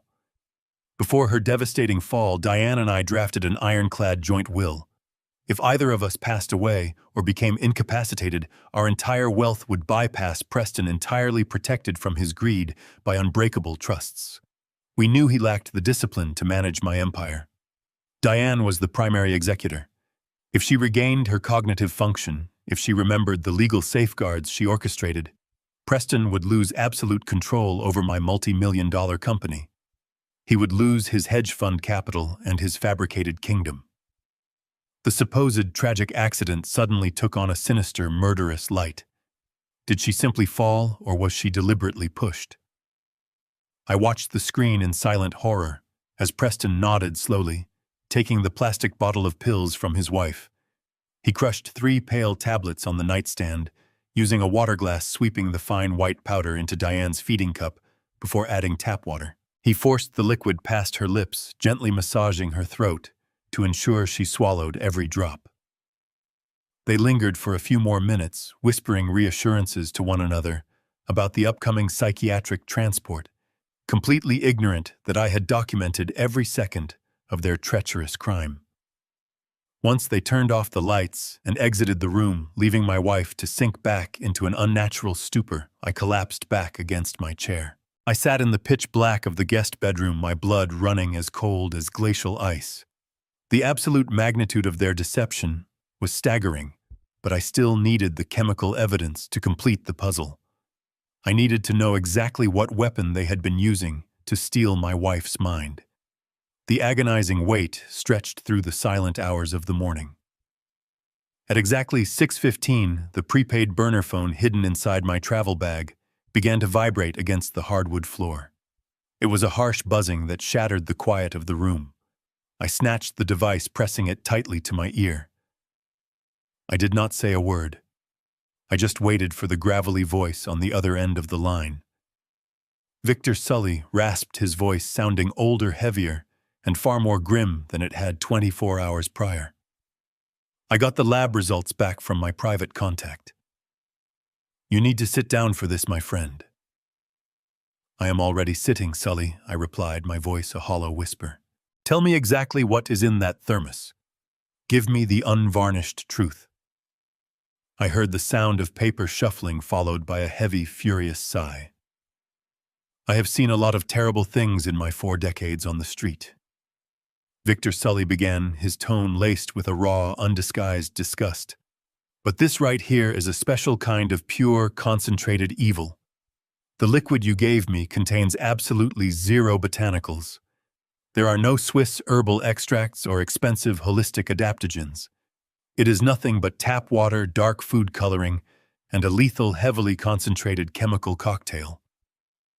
I tightened my grip on the phone until the plastic casing cracked under the pressure of my fingers. What kind of cocktail, Sully? I demanded, my chest tightening with unbearable dread. It is a massive, highly illegal dose of haloperidol, Sully read from the official lab report, pronouncing the clinical name with cold precision. It is a severe first-generation antipsychotic medication, usually reserved for treating the most extreme cases of violent schizophrenia in locked psychiatric wards. But that is not even the worst part, Victor. The haloperidol has been deliberately cut with trace amounts of heavy metals, lead and mercury derivatives. It is a slow, methodical poison. Taken daily, this specific combination completely suppresses the central nervous system. It radically halts synaptic transmissions, causes severe chronic motor tremors, and essentially places the higher cognitive functions of the human brain into a deep, inescapable chemical coma. I stopped breathing. The air in the room suddenly felt incredibly thin. My brilliant, vibrant Diane, The woman who could effortlessly calculate complex structural load capacities in her head, the woman who painted beautiful watercolor landscapes on the weekends. She did not have rapid onset dementia. She had not suffered irreversible neurological damage from a tragic tumble down our oak staircase. She had been chemically lobotomized. Preston was not treating her tragic illness. He was actively causing it. He had been keeping his own mother trapped in a chemically induced vegetative state for 7 agonizing years, just to simulate the devastating symptoms of late-stage Alzheimer's disease. He needed her legally incapacitated to maintain absolute control over my construction empire, and he needed me entirely consumed with grief and caretaking, so I would never look closely at the company ledgers. The horrifying reality of the last 7 years crashed down upon me like a collapsing steel skyscraper. Every day, Preston had walked into this house wearing a tailored suit and a perfect, dutiful smile. He had patted my shoulder, offered false words of comfort, and watched me cry. Then he had walked into her bedroom and administered the poison that was stealing her away from me. He had done it all for absolute control. "Thank you, Sully," I whispered into the phone. "Send the encrypted digital file to the secure server address I provided. Keep a hard copy locked in your safe." "I will guard it with my life, Victor," Sully replied, his voice firm and resolute. "Give the bastard exactly what he deserves." The call disconnected with a sharp click.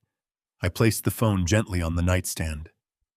I stood up, walked to the window, and stared out at the sprawling lawns of my estate. The sun was just beginning to rise, casting a bright, deceivingly cheerful light over the neighborhood. I felt a sudden, violent pressure building deep inside my chest.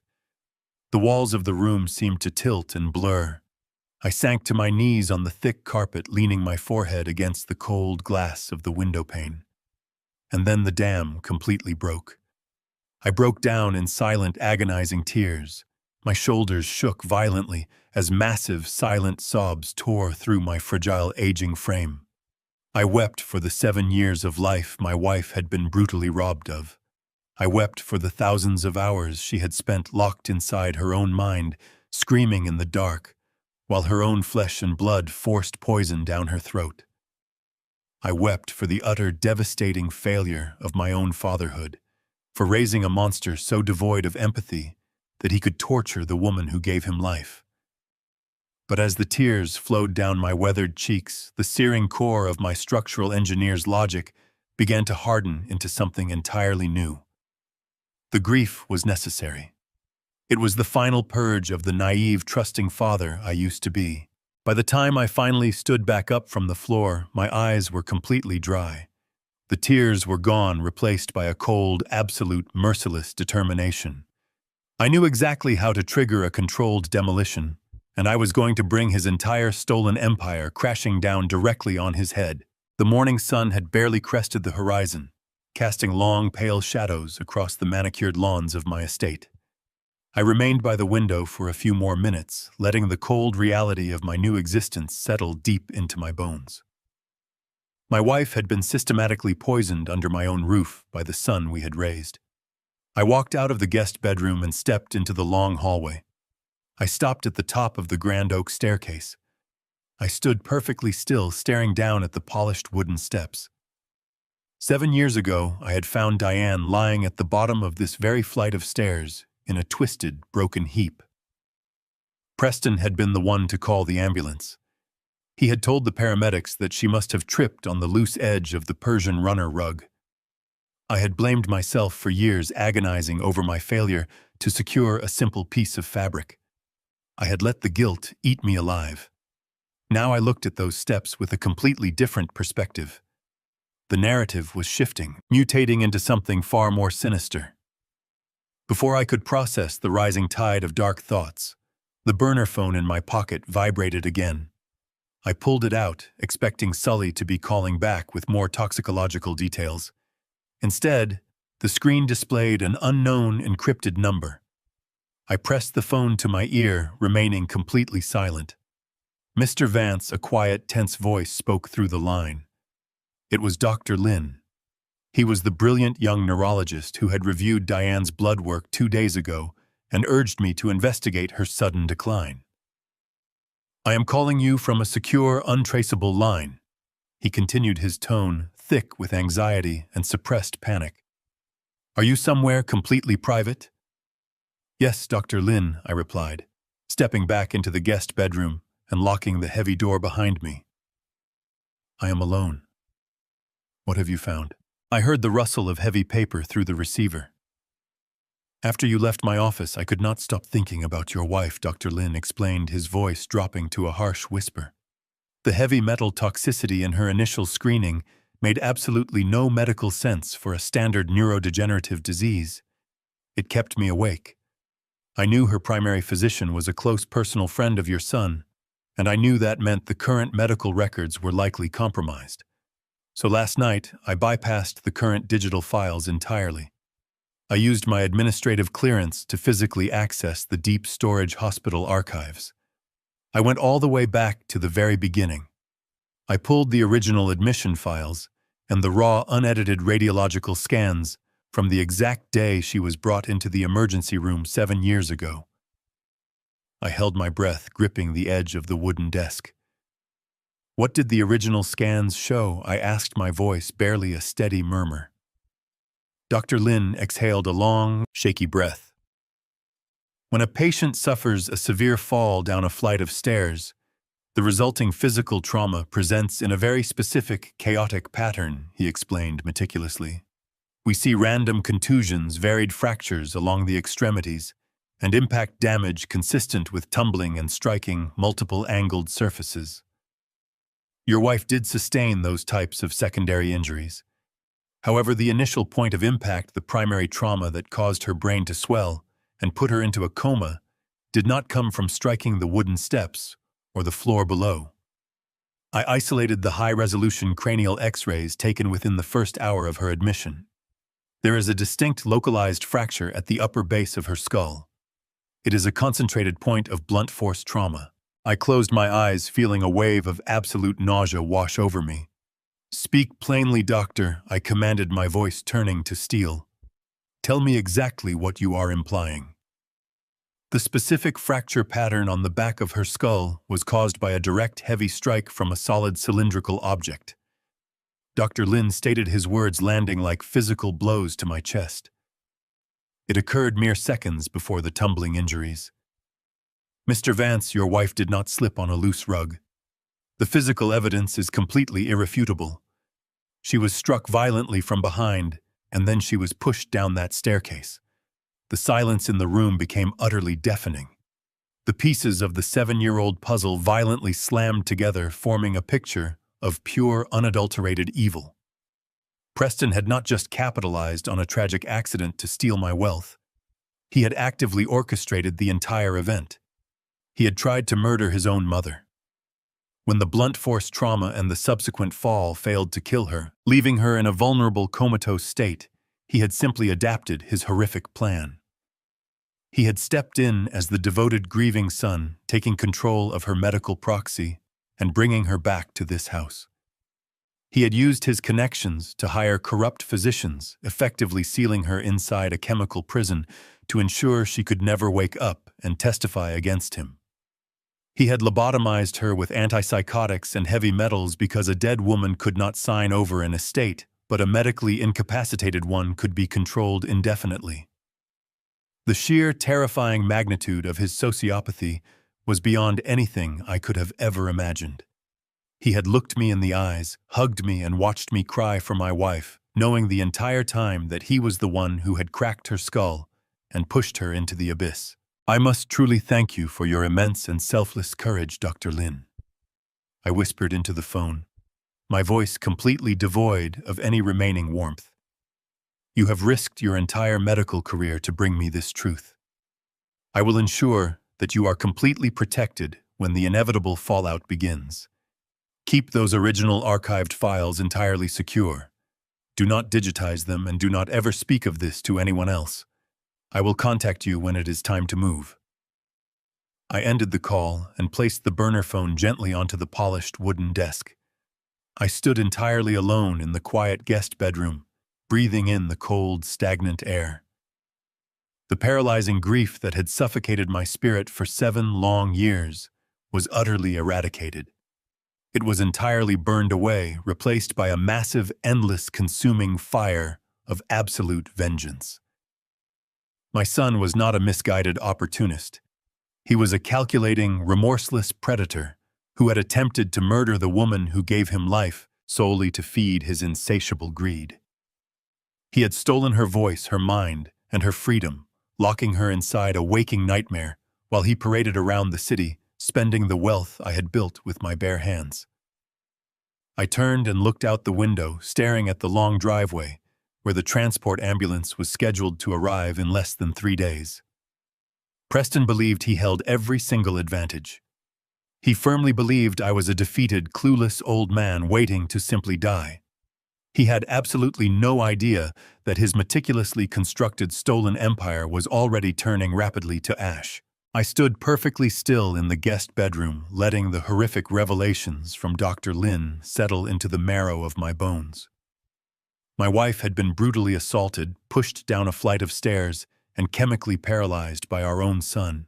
The sheer, suffocating weight of this reality threatened to crush me, but the burning inferno of vengeance kept my mind razor-sharp. As I stared at the locked bedroom door, a single solitary word began to echo relentlessly through my consciousness. Key. It was the only word Diane had forced past her chemically damaged vocal cords during her brief window of lucidity. In the agonizing panic of that night, I had assumed it was a fragmented plea, a desperate request to lock the door and keep her monster of a son away. But Diane was a brilliant, highly methodical woman. She possessed an analytical mind sharp enough to rival any forensic accountant. She did not waste energy on vague pleas. She was giving me a very specific, critical directive. She was telling me exactly where to look. My gaze drifted toward the heavy oak wardrobe in the corner of the room. When Preston had forcibly relocated me to this guest suite, he casually ordered the movers to pack up my belongings, along with a few of Diane's oldest, seemingly worthless personal items that he deemed unsuitable for the pristine master bedroom. Among those discarded items was her thick navy blue winter coat. I walked over to the wardrobe and pulled the heavy woolen garment off its wooden hanger. I ran my trembling fingers along the dark fabric, feeling the familiar texture she had worn during our evening walks through the snowy neighborhood. I moved my hands down to the deep interior lining of the left pocket. I pressed my thumb against the thick seam at the very bottom, searching for the tiny, almost imperceptible tear she had deliberately created decades ago. My breath hitched in my throat as I felt a small, hard, metallic object resting deep inside the hidden fold. I carefully pinched the fabric, working the object upward through the torn lining until it slipped out into my waiting palm. It was a small, intricately carved brass key. I closed my fist tightly around the cold brass, my heart hammering a furious, uneven rhythm against my ribs. I knew exactly which lock this specific key belonged to. I waited patiently until the late afternoon, monitoring the live surveillance feeds on my encrypted tablet. The digital screens confirmed that Preston was still firmly entrenched at his corporate headquarters in the city, and Valerie had driven off to a luxury spa to indulge in a lavish, deeply undeserved massage. The massive house was entirely empty and cloaked in a heavy, oppressive silence. I slipped out of the guest bedroom and moved stealthily down the long, carpeted hallway toward my old home office. This was the room where I had spent countless nights building my commercial construction empire, a room Preston had arrogantly commandeered to manage his aggressive, highly leveraged hedge fund. I stepped inside the sprawling space, ignoring the pretentious modern art and imported leather furniture he had installed to erase my legacy. My focus was locked entirely on the massive floor-to-ceiling oak bookshelf that spanned the length of the far wall. When I originally designed and built this estate 40 years ago, I had engineered a highly secure, deeply concealed compartment directly into the foundational framework of the house. It was a structural secret known absolutely exclusively to me and Diane. I approached the far-right section of the towering oak bookshelf. I dropped to my knees on the hardwood floor, pressing my hands against the thick, decorative wooden baseboard that ran seamlessly along the bottom of the heavy shelving unit. To the untrained eye, it was simply a solid, immovably fixed piece of architectural trim. But my hands knew the exact pressure points. I placed my fingers beneath the subtle lower lip of the oak trim and pushed upward with a firm, deliberate surge of strength. The hidden internal latches disengaged with a series of dull, heavy clicks. I gripped the edges of the baseboard and pulled it smoothly away from the wall, exposing the dark, narrow void concealed between the floor joists and the structural beams. I reached my arm deep into the dusty, cold darkness of the hidden cavity. My fingers brushed against the familiar cold steel surface of a heavy lockbox. I gripped the sturdy metal handle and dragged the heavy box out into the dim light of the home office. I set it down carefully on the expensive Persian rug, wiping away a thick layer of accumulated dust. The lockbox had sat completely undisturbed in the darkness for 7 long years.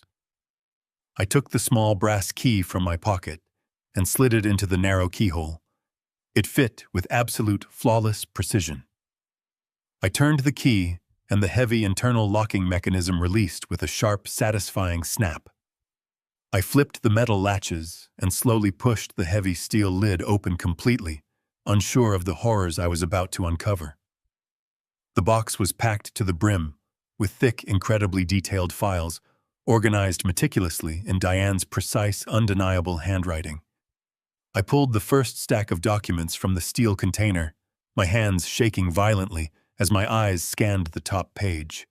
They were comprehensive, highly sensitive bank statements from my commercial construction firm, dating back precisely to the months immediately preceding Diane's devastating fall. But these were not the sanitized, heavily manipulated ledgers Preston had been showing me.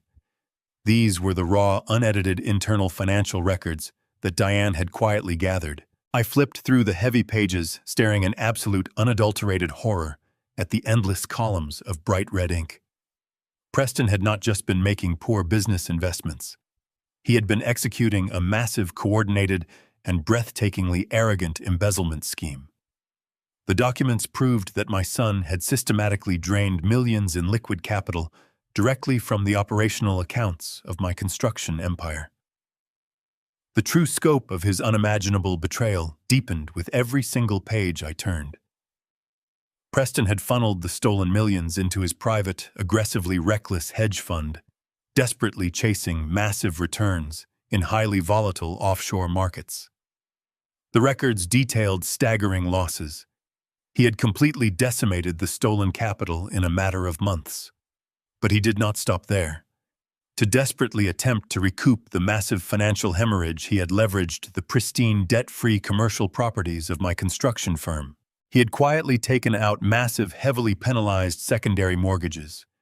The lender listed on the shadowy, unregulated contracts was not a legitimate financial institution.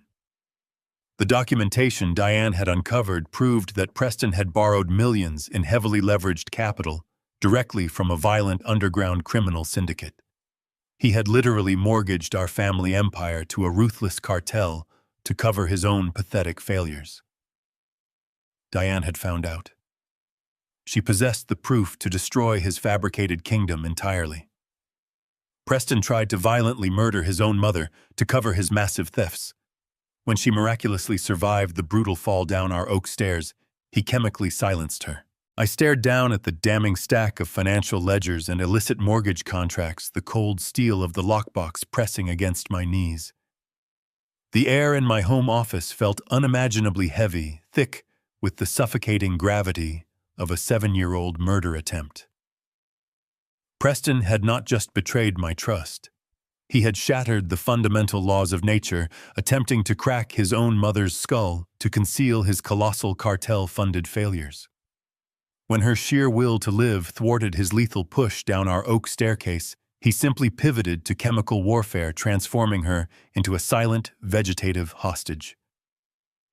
I carefully packed the irrefutable evidence back into the steel container, my hands moving with the precise mechanical efficiency of an engineer preparing a demolition sequence. I slid the box back into the dark void beneath the floor joists and snapped the heavy oak baseboard flawlessly into place. The physical evidence was finally secure, but the burning inferno in my chest demanded immediate, calculated action. It was the morning of the third day. My 72-hour window was rapidly closing, and the transportation team was scheduled to arrive tonight.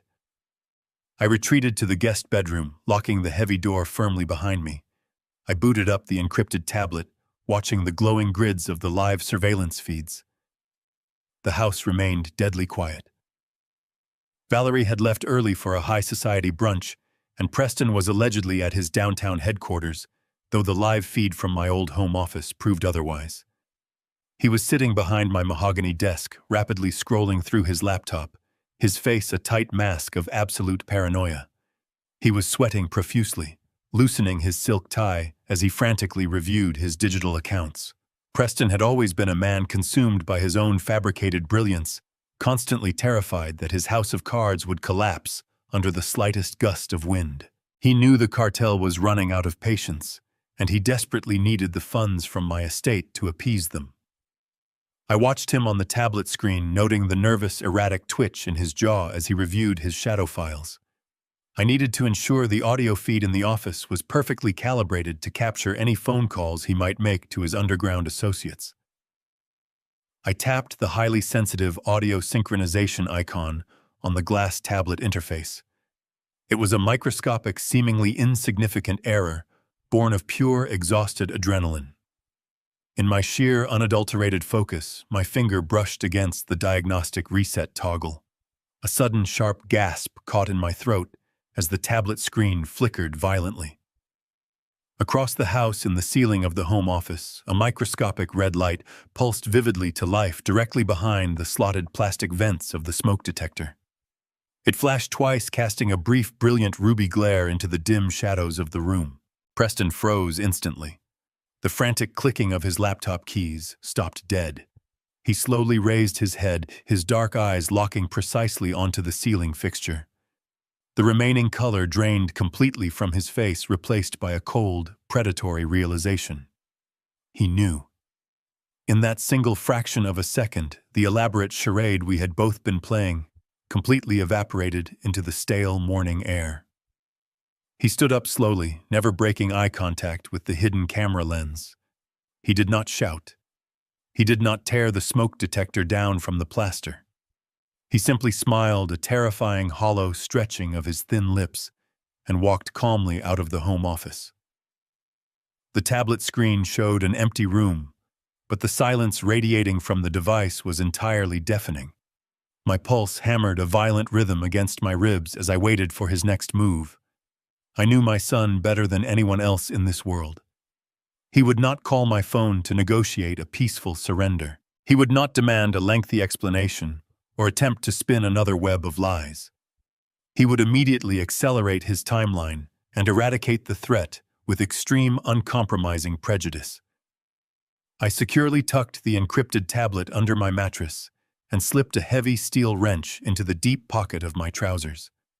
I unlocked the guest bedroom door and walked out into the long, silent hallway, taking up a defensive position near the top of the grand oak staircase.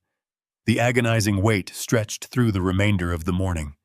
Every single tick of the antique grandfather clock in the foyer sounded like a heavy iron hammer striking an anvil. I listened to the wind howling against the window panes, praying for strength. At exactly noon, the heavy brass deadbolt on the front door clicked sharply. The massive oak door swung open, hitting the wall with a violent, resounding crash that echoed throughout the entire estate. The pristine facade of the dutiful, grieving son was entirely and permanently gone. Preston strode into the grand foyer, his face locked in a murderous, uncompromising glare. Valerie trailed nervously behind him, her usual polished arrogance completely replaced by twitching, frantic anxiety. She clutched her designer handbag against her chest, like a shield, her eyes darting wildly around the empty foyer. But they were not alone. Flanking them were two massive, heavily tattooed men, dressed in pristine white medical scrubs. They did not look like specialized psychiatric nurses. They moved with the heavy, disciplined gait of seasoned cartel enforcers, their eyes scanning the architecture of the house with cold, tactical precision. The thick muscles of their arms bulged against the thin cotton of their sleeves, and their posture screamed of impending lethal violence. The transport team had arrived 8 hours early, and they had absolutely no intention of taking my wife to a legitimate hospital. Dad Preston barked, his voice echoing up the staircase with a harsh metallic edge. I stepped out of the shadows and stood firmly at the top of the stairs, looking down at the monsters invading my home. I did not slouch. I did not tremble. I stood tall, rolling my shoulders back, letting the 70-year-old victim persona burn away into ash.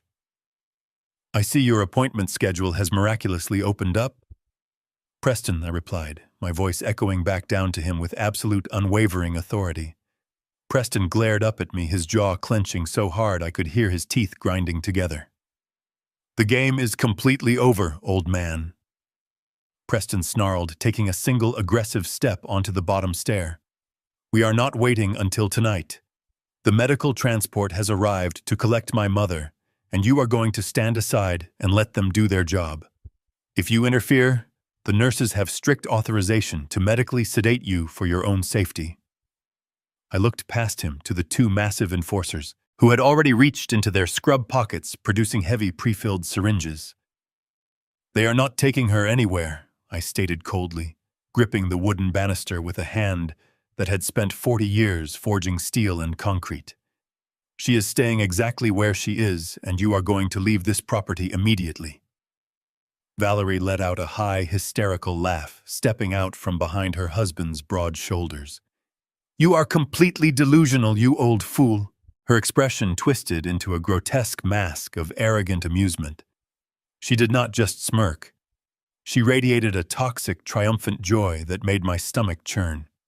For years, she had played the role of the dutiful, loving wife and caretaker, pouring coffee and offering sugary smiles while secretly plotting the demise of the very woman who had welcomed her into this family. Now standing in the foyer of the house my money had built, flanked by cartel enforcers disguised as medical professionals, she finally let the venom seep through her polished exterior. "You are completely delusional, you old fool," she repeated, her voice dripping with absolute contempt. "Do you honestly believe you have any power left in this situation? You are just a pathetic relic standing in our way."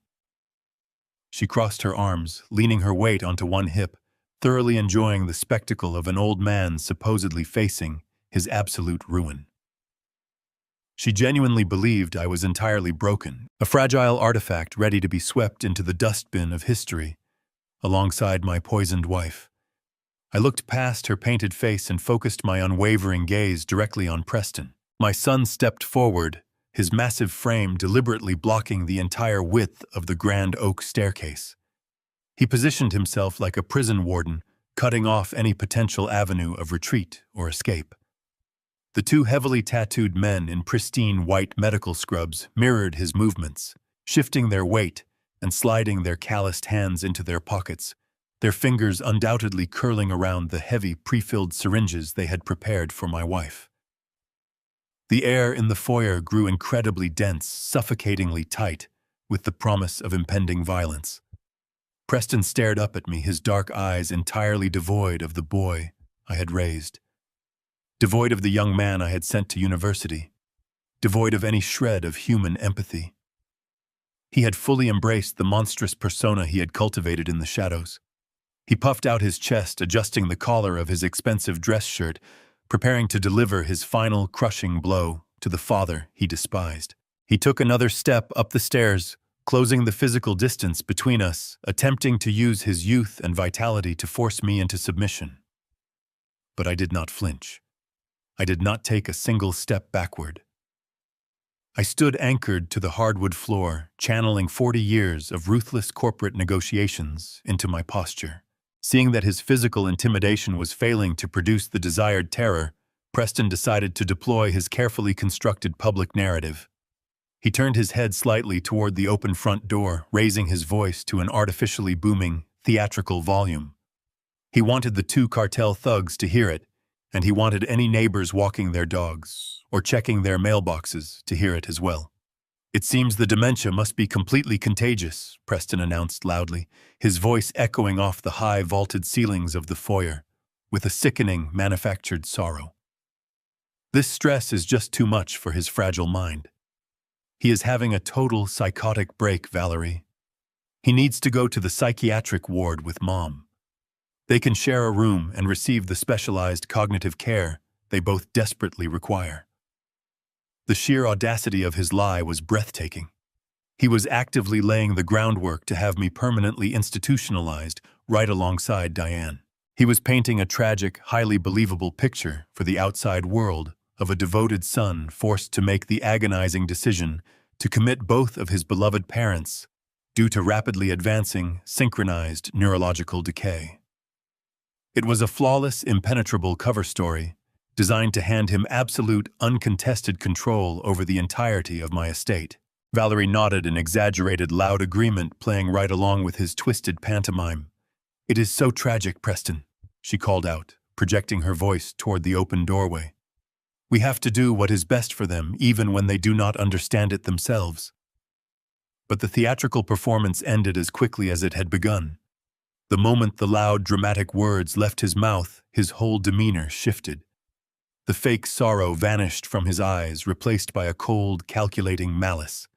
He lunged up the final 3 stairs, moving with terrifying, predatory speed, and crowded directly into my personal space.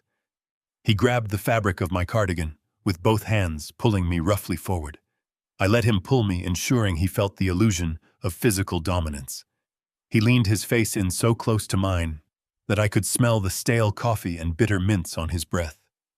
His lips brushed against my ear, and he lowered his voice to a harsh, barely audible whisper that sent a shard of pure ice directly into my spine.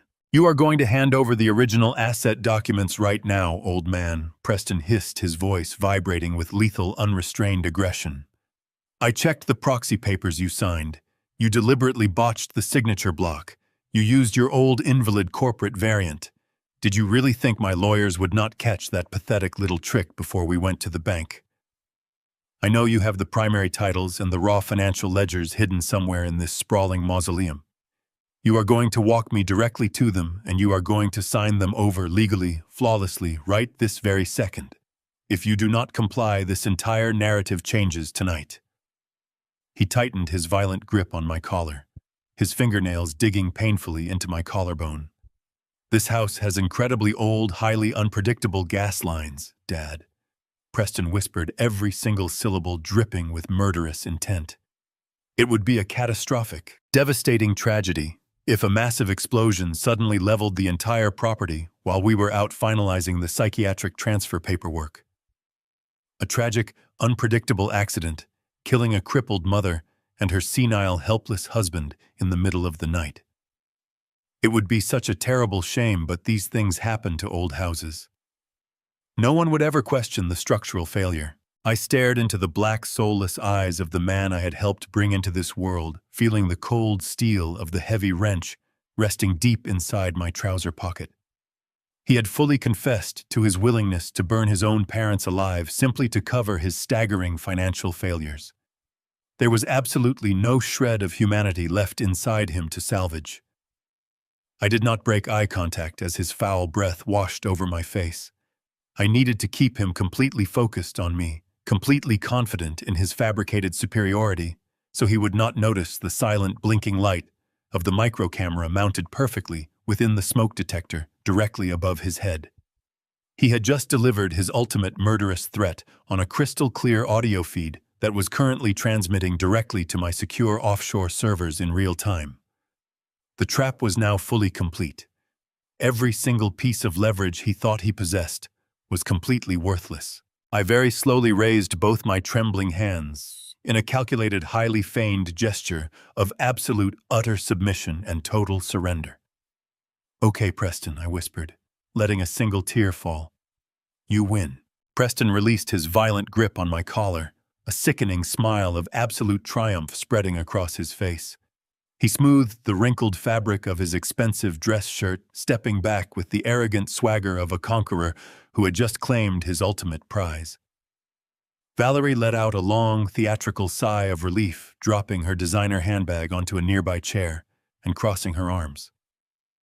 The two massive cartel enforcers remained perfectly still, their cold eyes darting between me and the heavy wooden doors leading to the master suite, entirely ready to carry out their grim medical duties. Preston extended his hand, palm facing upward, demanding the physical documents he believed would save his pathetic, crumbling empire. He did not yell. He did not need to. He thought he had already won the war.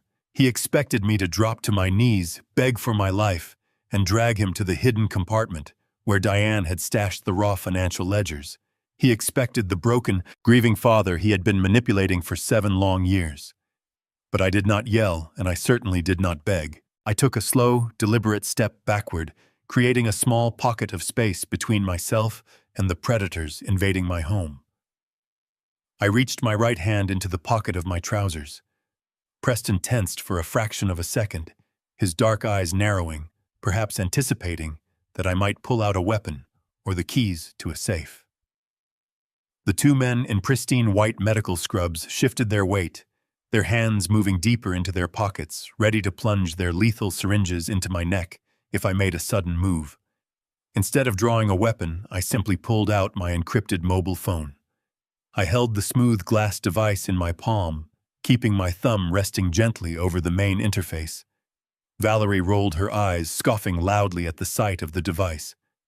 "Who are you going to call, old man?" she mocked, her voice dripping with pure, unadulterated venom. "The police will never arrive in time to save you or your miserable wife. You are entirely alone." I did not grace her pathetic taunt with a response. I kept my gaze locked onto my son, maintaining a mask of terrified submission, while my mind operated with ice-cold, mechanical precision. With a single fluid motion, I pressed a highly specific, predetermined sequence of numbers on the illuminated touchscreen of my phone. I entered the final digit and tapped the execution command. For 3 agonizing seconds, absolutely nothing happened. The grand foyer remained perfectly quiet. Preston let out a harsh, barking laugh, shaking his head in mock pity. He took another step forward, raising his hand to snatch the phone away from my grasp. Then the entire architecture of the estate responded. It began with a deep, resonating hum that vibrated through the hardwood floors and rattled the crystal chandelier hanging high above our heads. A loud mechanical grinding noise echoed from deep within the walls of the sprawling house. Before Preston could even register the shifting atmosphere, the heavy security mechanisms I had meticulously installed decades ago violently engaged. Thick, reinforced steel shutters, my own custom military-grade hurricane-proof designs, suddenly dropped from concealed housings above every single window and exterior door. They slammed down with a deafening, terrifying crash that shook the foundation of the house. The bright midday sun was instantly and completely obliterated, plunging the entire foyer into a harsh, artificial gloom, illuminated only by the dim emergency backup lights. The massive steel plates locked into their floor anchors, with a series of heavy metallic thuds sealing the house like an impenetrable fortress. The sudden, violent sensory deprivation caused an immediate wave of pure panic. Valerie screamed a shrill, piercing sound that bounced off the high ceilings, covering her ears and dropping to a crouch against the wall. The two cartel thugs drew sleek, black firearms from beneath their medical scrubs, abandoning the syringes entirely, their heads snapping in every direction as they searched for an unseen enemy. Preston stood frozen in the center of the foyer, his arrogant smile completely wiped away, replaced by a mask of raw, unfiltered terror. He spun around, staring at the solid steel barrier that now covered the massive front door, realizing instantly that their only route of escape had been entirely severed. He turned slowly back to face me, the color draining from his cheeks, as the horrifying reality of his situation finally began to set in. "You are not going anywhere, Preston." I stated, my voice losing every ounce of the frail, grieving father. The hollow, defeated tone I had carried for 7 years evaporated entirely, replaced by the deep, commanding authority of a man who had built a construction empire from nothing. I stepped away from the staircase and walked calmly toward the center of the room, my posture straight, my shoulders broad. I was no longer the prey. I had just trapped the predators inside a steel cage with me. "What have you done, you insane old fool?" Preston shouted, his voice cracking with rising panic as he desperately gestured toward the armed men. "Open these doors right now, or they will kill you where you stand." I ignored his pathetic threats completely. I moved slowly toward the heavy mahogany coffee table positioned in the center of the grand foyer. I raised my left hand and methodically unclasped the heavy silver wristwatch I had worn every single day since Diane gave it to me on our 30th wedding anniversary. I pulled the metal band free and tossed the heavy timepiece onto the polished wooden surface of the coffee table. It landed with a sharp, heavy clatter that cut right through the tense, suffocating silence of the locked room. I looked directly into my son's panicked eyes, letting the full, unadulterated weight of my vengeance bear down upon him. "You forgot who built this house, Preston," I said, my voice as cold and hard as glacial ice. "I engineered every single beam, every wire, and every security protocol in this building to withstand a natural disaster. You are not dealing with a fragile old man. You are dealing with the architect of your entire existence. And more importantly, you forgot who I play poker with on Thursday nights." Preston stared at the watch on the table, his chest heaving as he struggled to process my words. "That watch is an active, highly encrypted FBI audio transmitter," I explained, pointing down at the glowing dial. "My old friend Sully is not just a street contact. He is a retired federal agent with ties to the Financial Crimes Division. Exactly 12 hours ago, Sully handed your complete, unedited cartel ledger over to a federal task force. They have been listening to every single word spoken in this room. They heard your murderous threats. They heard your confessions of corporate embezzlement, and they know exactly who you brought into my home. The steel shutters are not just here to keep you inside. They are here to keep you contained until the tactical teams currently surrounding this property breach the perimeter." For several agonizing seconds, the absolute gravity of my statement simply hung in the stagnant air of the sealed foyer. Preston stared at the silver wristwatch resting on the mahogany coffee table as if it were a live grenade. The arrogant sneer that had defined his entire adult life melted away, leaving behind the terrified, trembling visage of a cowardly boy who had finally been caught in a catastrophic lie. He opened his mouth to speak, perhaps to issue one final desperate threat, but the words withered and died in his throat. A low, distant wail began to echo through the reinforced walls of the estate. It started as a faint, singular whine, but within heartbeats it multiplied and amplified into a deafening, unified chorus of heavy sirens. The piercing sound tore through the quiet, affluent neighborhood, rapidly converging directly on our front lawn. The heavy, rhythmic crunch of armored tires tearing across the decorative gravel driveway vibrated through the floorboards. The tactical response I had orchestrated with Sully was not a bluff. The full, overwhelming force of the federal government had arrived to dismantle my son's fabricated kingdom. The two massive cartel enforcers, realizing instantly that they had walked blindly into a highly coordinated federal trap, completely lost their disciplined composure. These were men accustomed to operating in the shadows, intimidating defenseless victims, and enforcing underground debts. They were entirely unprepared to face a heavily armed tactical breach. They exchanged a single panicked glance before throwing their sleek black firearms onto the polished hardwood floor. The weapons landed with a heavy metallic clatter, sliding across the room and coming to a rest against the baseboard.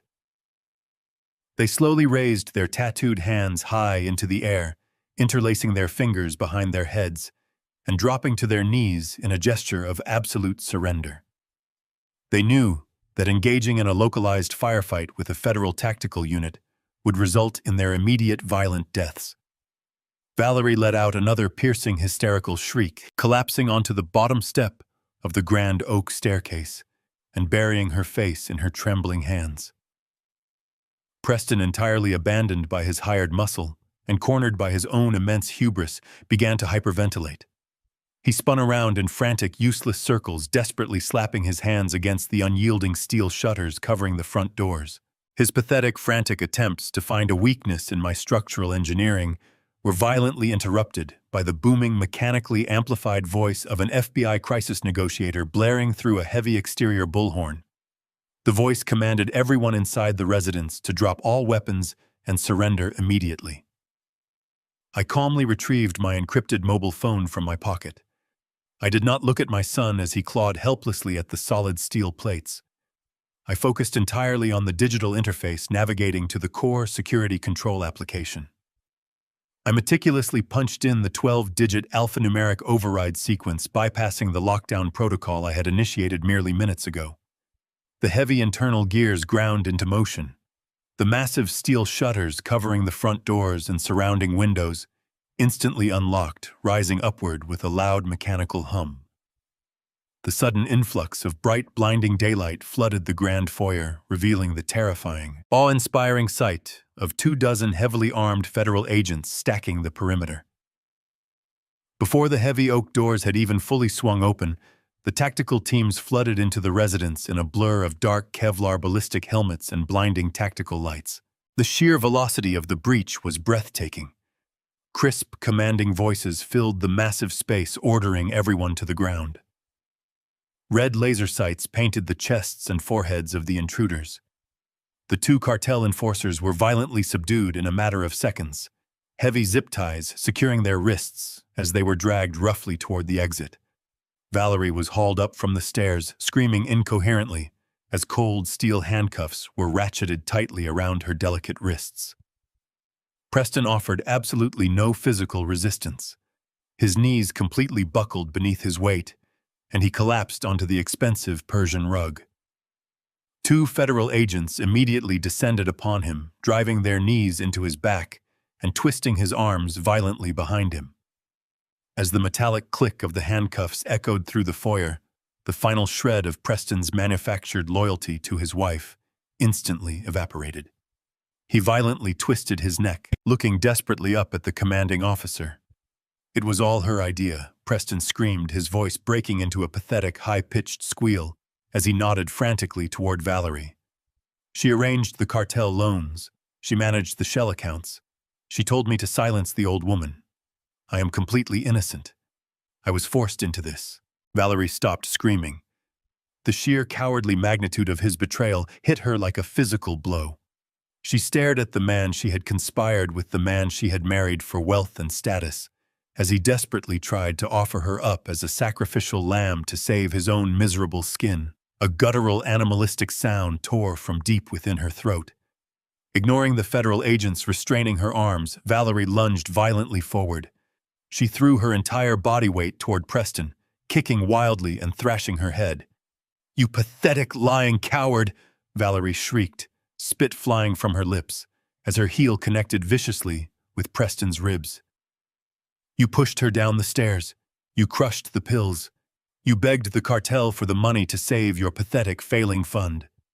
Do not you dare try to pin your pathetic failures on me." The federal agents quickly intervened, dragging the thrashing, screaming woman backward and shoving her forcefully toward the open doorway.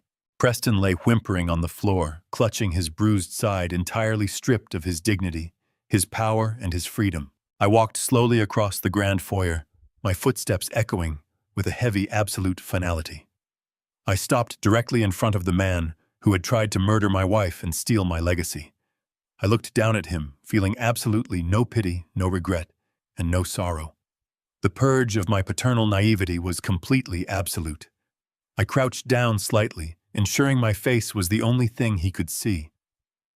"You thought you were so incredibly brilliant, Preston," I said, my voice dropping to a low, unforgiving register that only he could hear over the chaotic shouting of the federal agents. "You thought you had orchestrated the perfect, undetectable crime. You thought you could simply silence your mother, sedate your father, and walk away with a massive multi-million-dollar empire to fund your pathetic, hollow existence. But you fundamentally misunderstood the very foundation of this entire family. You underestimated the intelligence of the woman you tried to kill, and you underestimated the absolute, merciless resolve of the man you tried to rob." Preston looked up at me, his eyes brimming with a desperate, pathetic hope. I leaned in, dropping the final devastating bomb on his shattered reality. That absolute power of attorney you forced me to sign is legally void, I whispered coldly. I used my designated corporate duress signature. You get absolutely nothing today. He was dragged away facing massive federal charges for attempted murder, severe elder abuse, and underground racketeering. The heavy steel doors of the transport van slammed shut, swallowing the frantic screams of the son I once loved. I stood on the cold gravel of my driveway and watched the flashing red and blue lights disappear into the distance. The suffocating nightmare that had consumed my entire world for 7 agonizing years was finally over. The intense rush of adrenaline slowly faded, leaving behind a profound, resonating exhaustion that settled deep into my bones. The massive estate behind me, once a monument to my success, now felt entirely hollow. It had been the silent stage for a gruesome betrayal, a place poisoned by Preston's relentless greed. I knew I could never live within those walls again. I simply could not bear to walk past the grand oak staircase where my beloved wife had suffered so deeply. Every single room in the house was permanently tainted by the lingering echo of their insidious lies. I sold the property the very next month, liquidating the physical reminder of his cruelty. I relocated to a quiet coastal property far removed from the toxic shadows of the city. The gentle, refreshing ocean breeze helped to clear my mind and heal my exhausted spirit. I focused every ounce of my energy and resources on the singular, most important objective remaining in my life: rebuilding the shattered pieces of my family. The days immediately following the arrests were filled with endless meetings with federal agents and corporate lawyers. I surrendered every document, every recording, and every piece of financial evidence I had gathered. The authorities were stunned by the sheer scale of the embezzlement and the intricate web of deception my son had woven. The subsequent legal proceedings had been entirely brutal. The prosecution systematically exposed their vast, intricate network of deceit. I had stood in the packed courtroom watching silently as my former son tried desperately to manipulate the jury. He presented countless fabricated stories, attempting to cast himself as the tragic victim of unfortunate circumstances. But the raw, unedited financial ledgers and the pristine audio recordings completely destroyed his fragile defense. Preston and Valerie were currently languishing in maximum security holding cells, their bail firmly denied by a federal judge who recognized the sheer magnitude of their flight risk. They were awaiting their inevitable lengthy federal prison sentences, stripped of their stolen wealth and their fabricated dignity. The underground cartel syndicate had been utterly dismantled by the financial task force, and the stolen assets from my construction firm had been meticulously traced, frozen, and entirely recovered. I spent countless hours working alongside federal auditors to rebuild the structural integrity of my company. We purged the toxic elements and restored the foundation of trust with our legitimate partners. My business was now completely secure, standing on solid ground once again. 6 months later, the chilling winter air had surrendered to the bright, forgiving warmth of an early spring morning. I walked through the sliding glass doors of the serene, sunlit Neurological Rehabilitation Center, carrying a steaming paper cup in my right hand.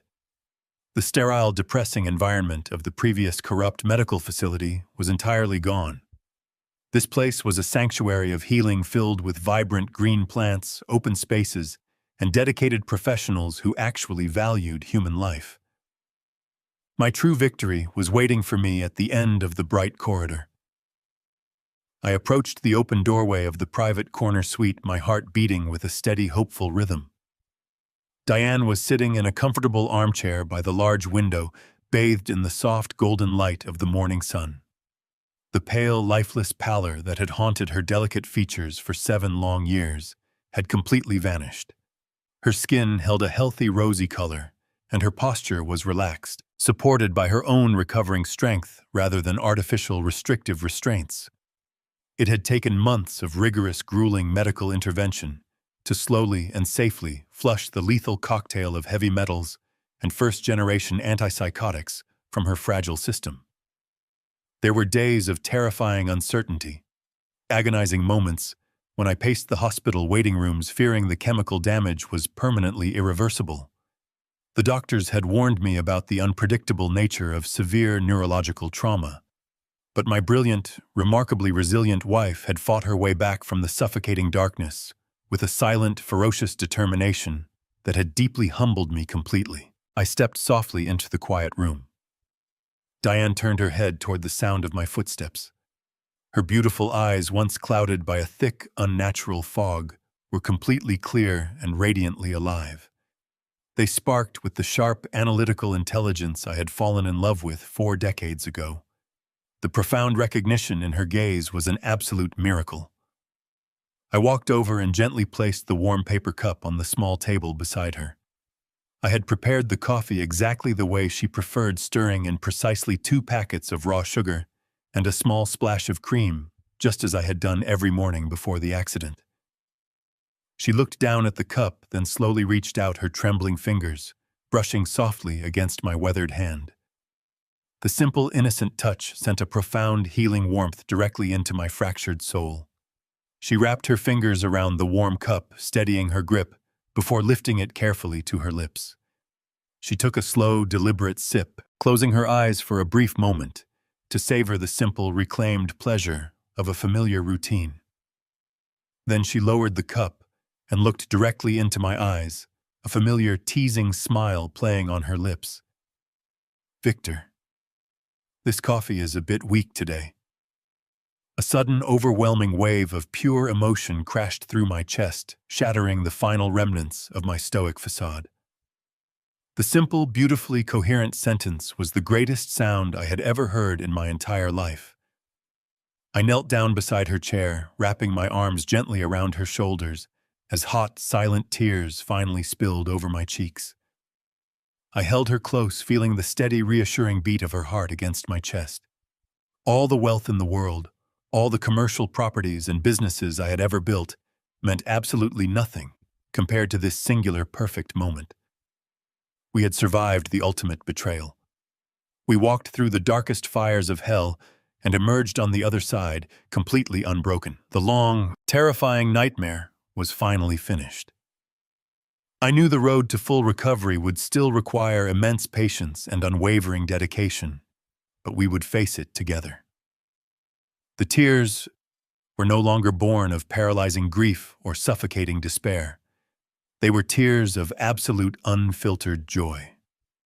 I rested my forehead against hers, breathing in the scent of her hair, listening to the steady rhythm of her breathing. I had lost a monster, a cruel and irredeemable predator, who had disguised himself as my own flesh and blood. But in the ashes of that devastating betrayal, I had fought the hardest battle of my life, and I had gotten my brilliant, irreplaceable wife back. We would leave this city completely. We would find a small house near the ocean, where the air was perfectly clean, and the past could not ever reach us.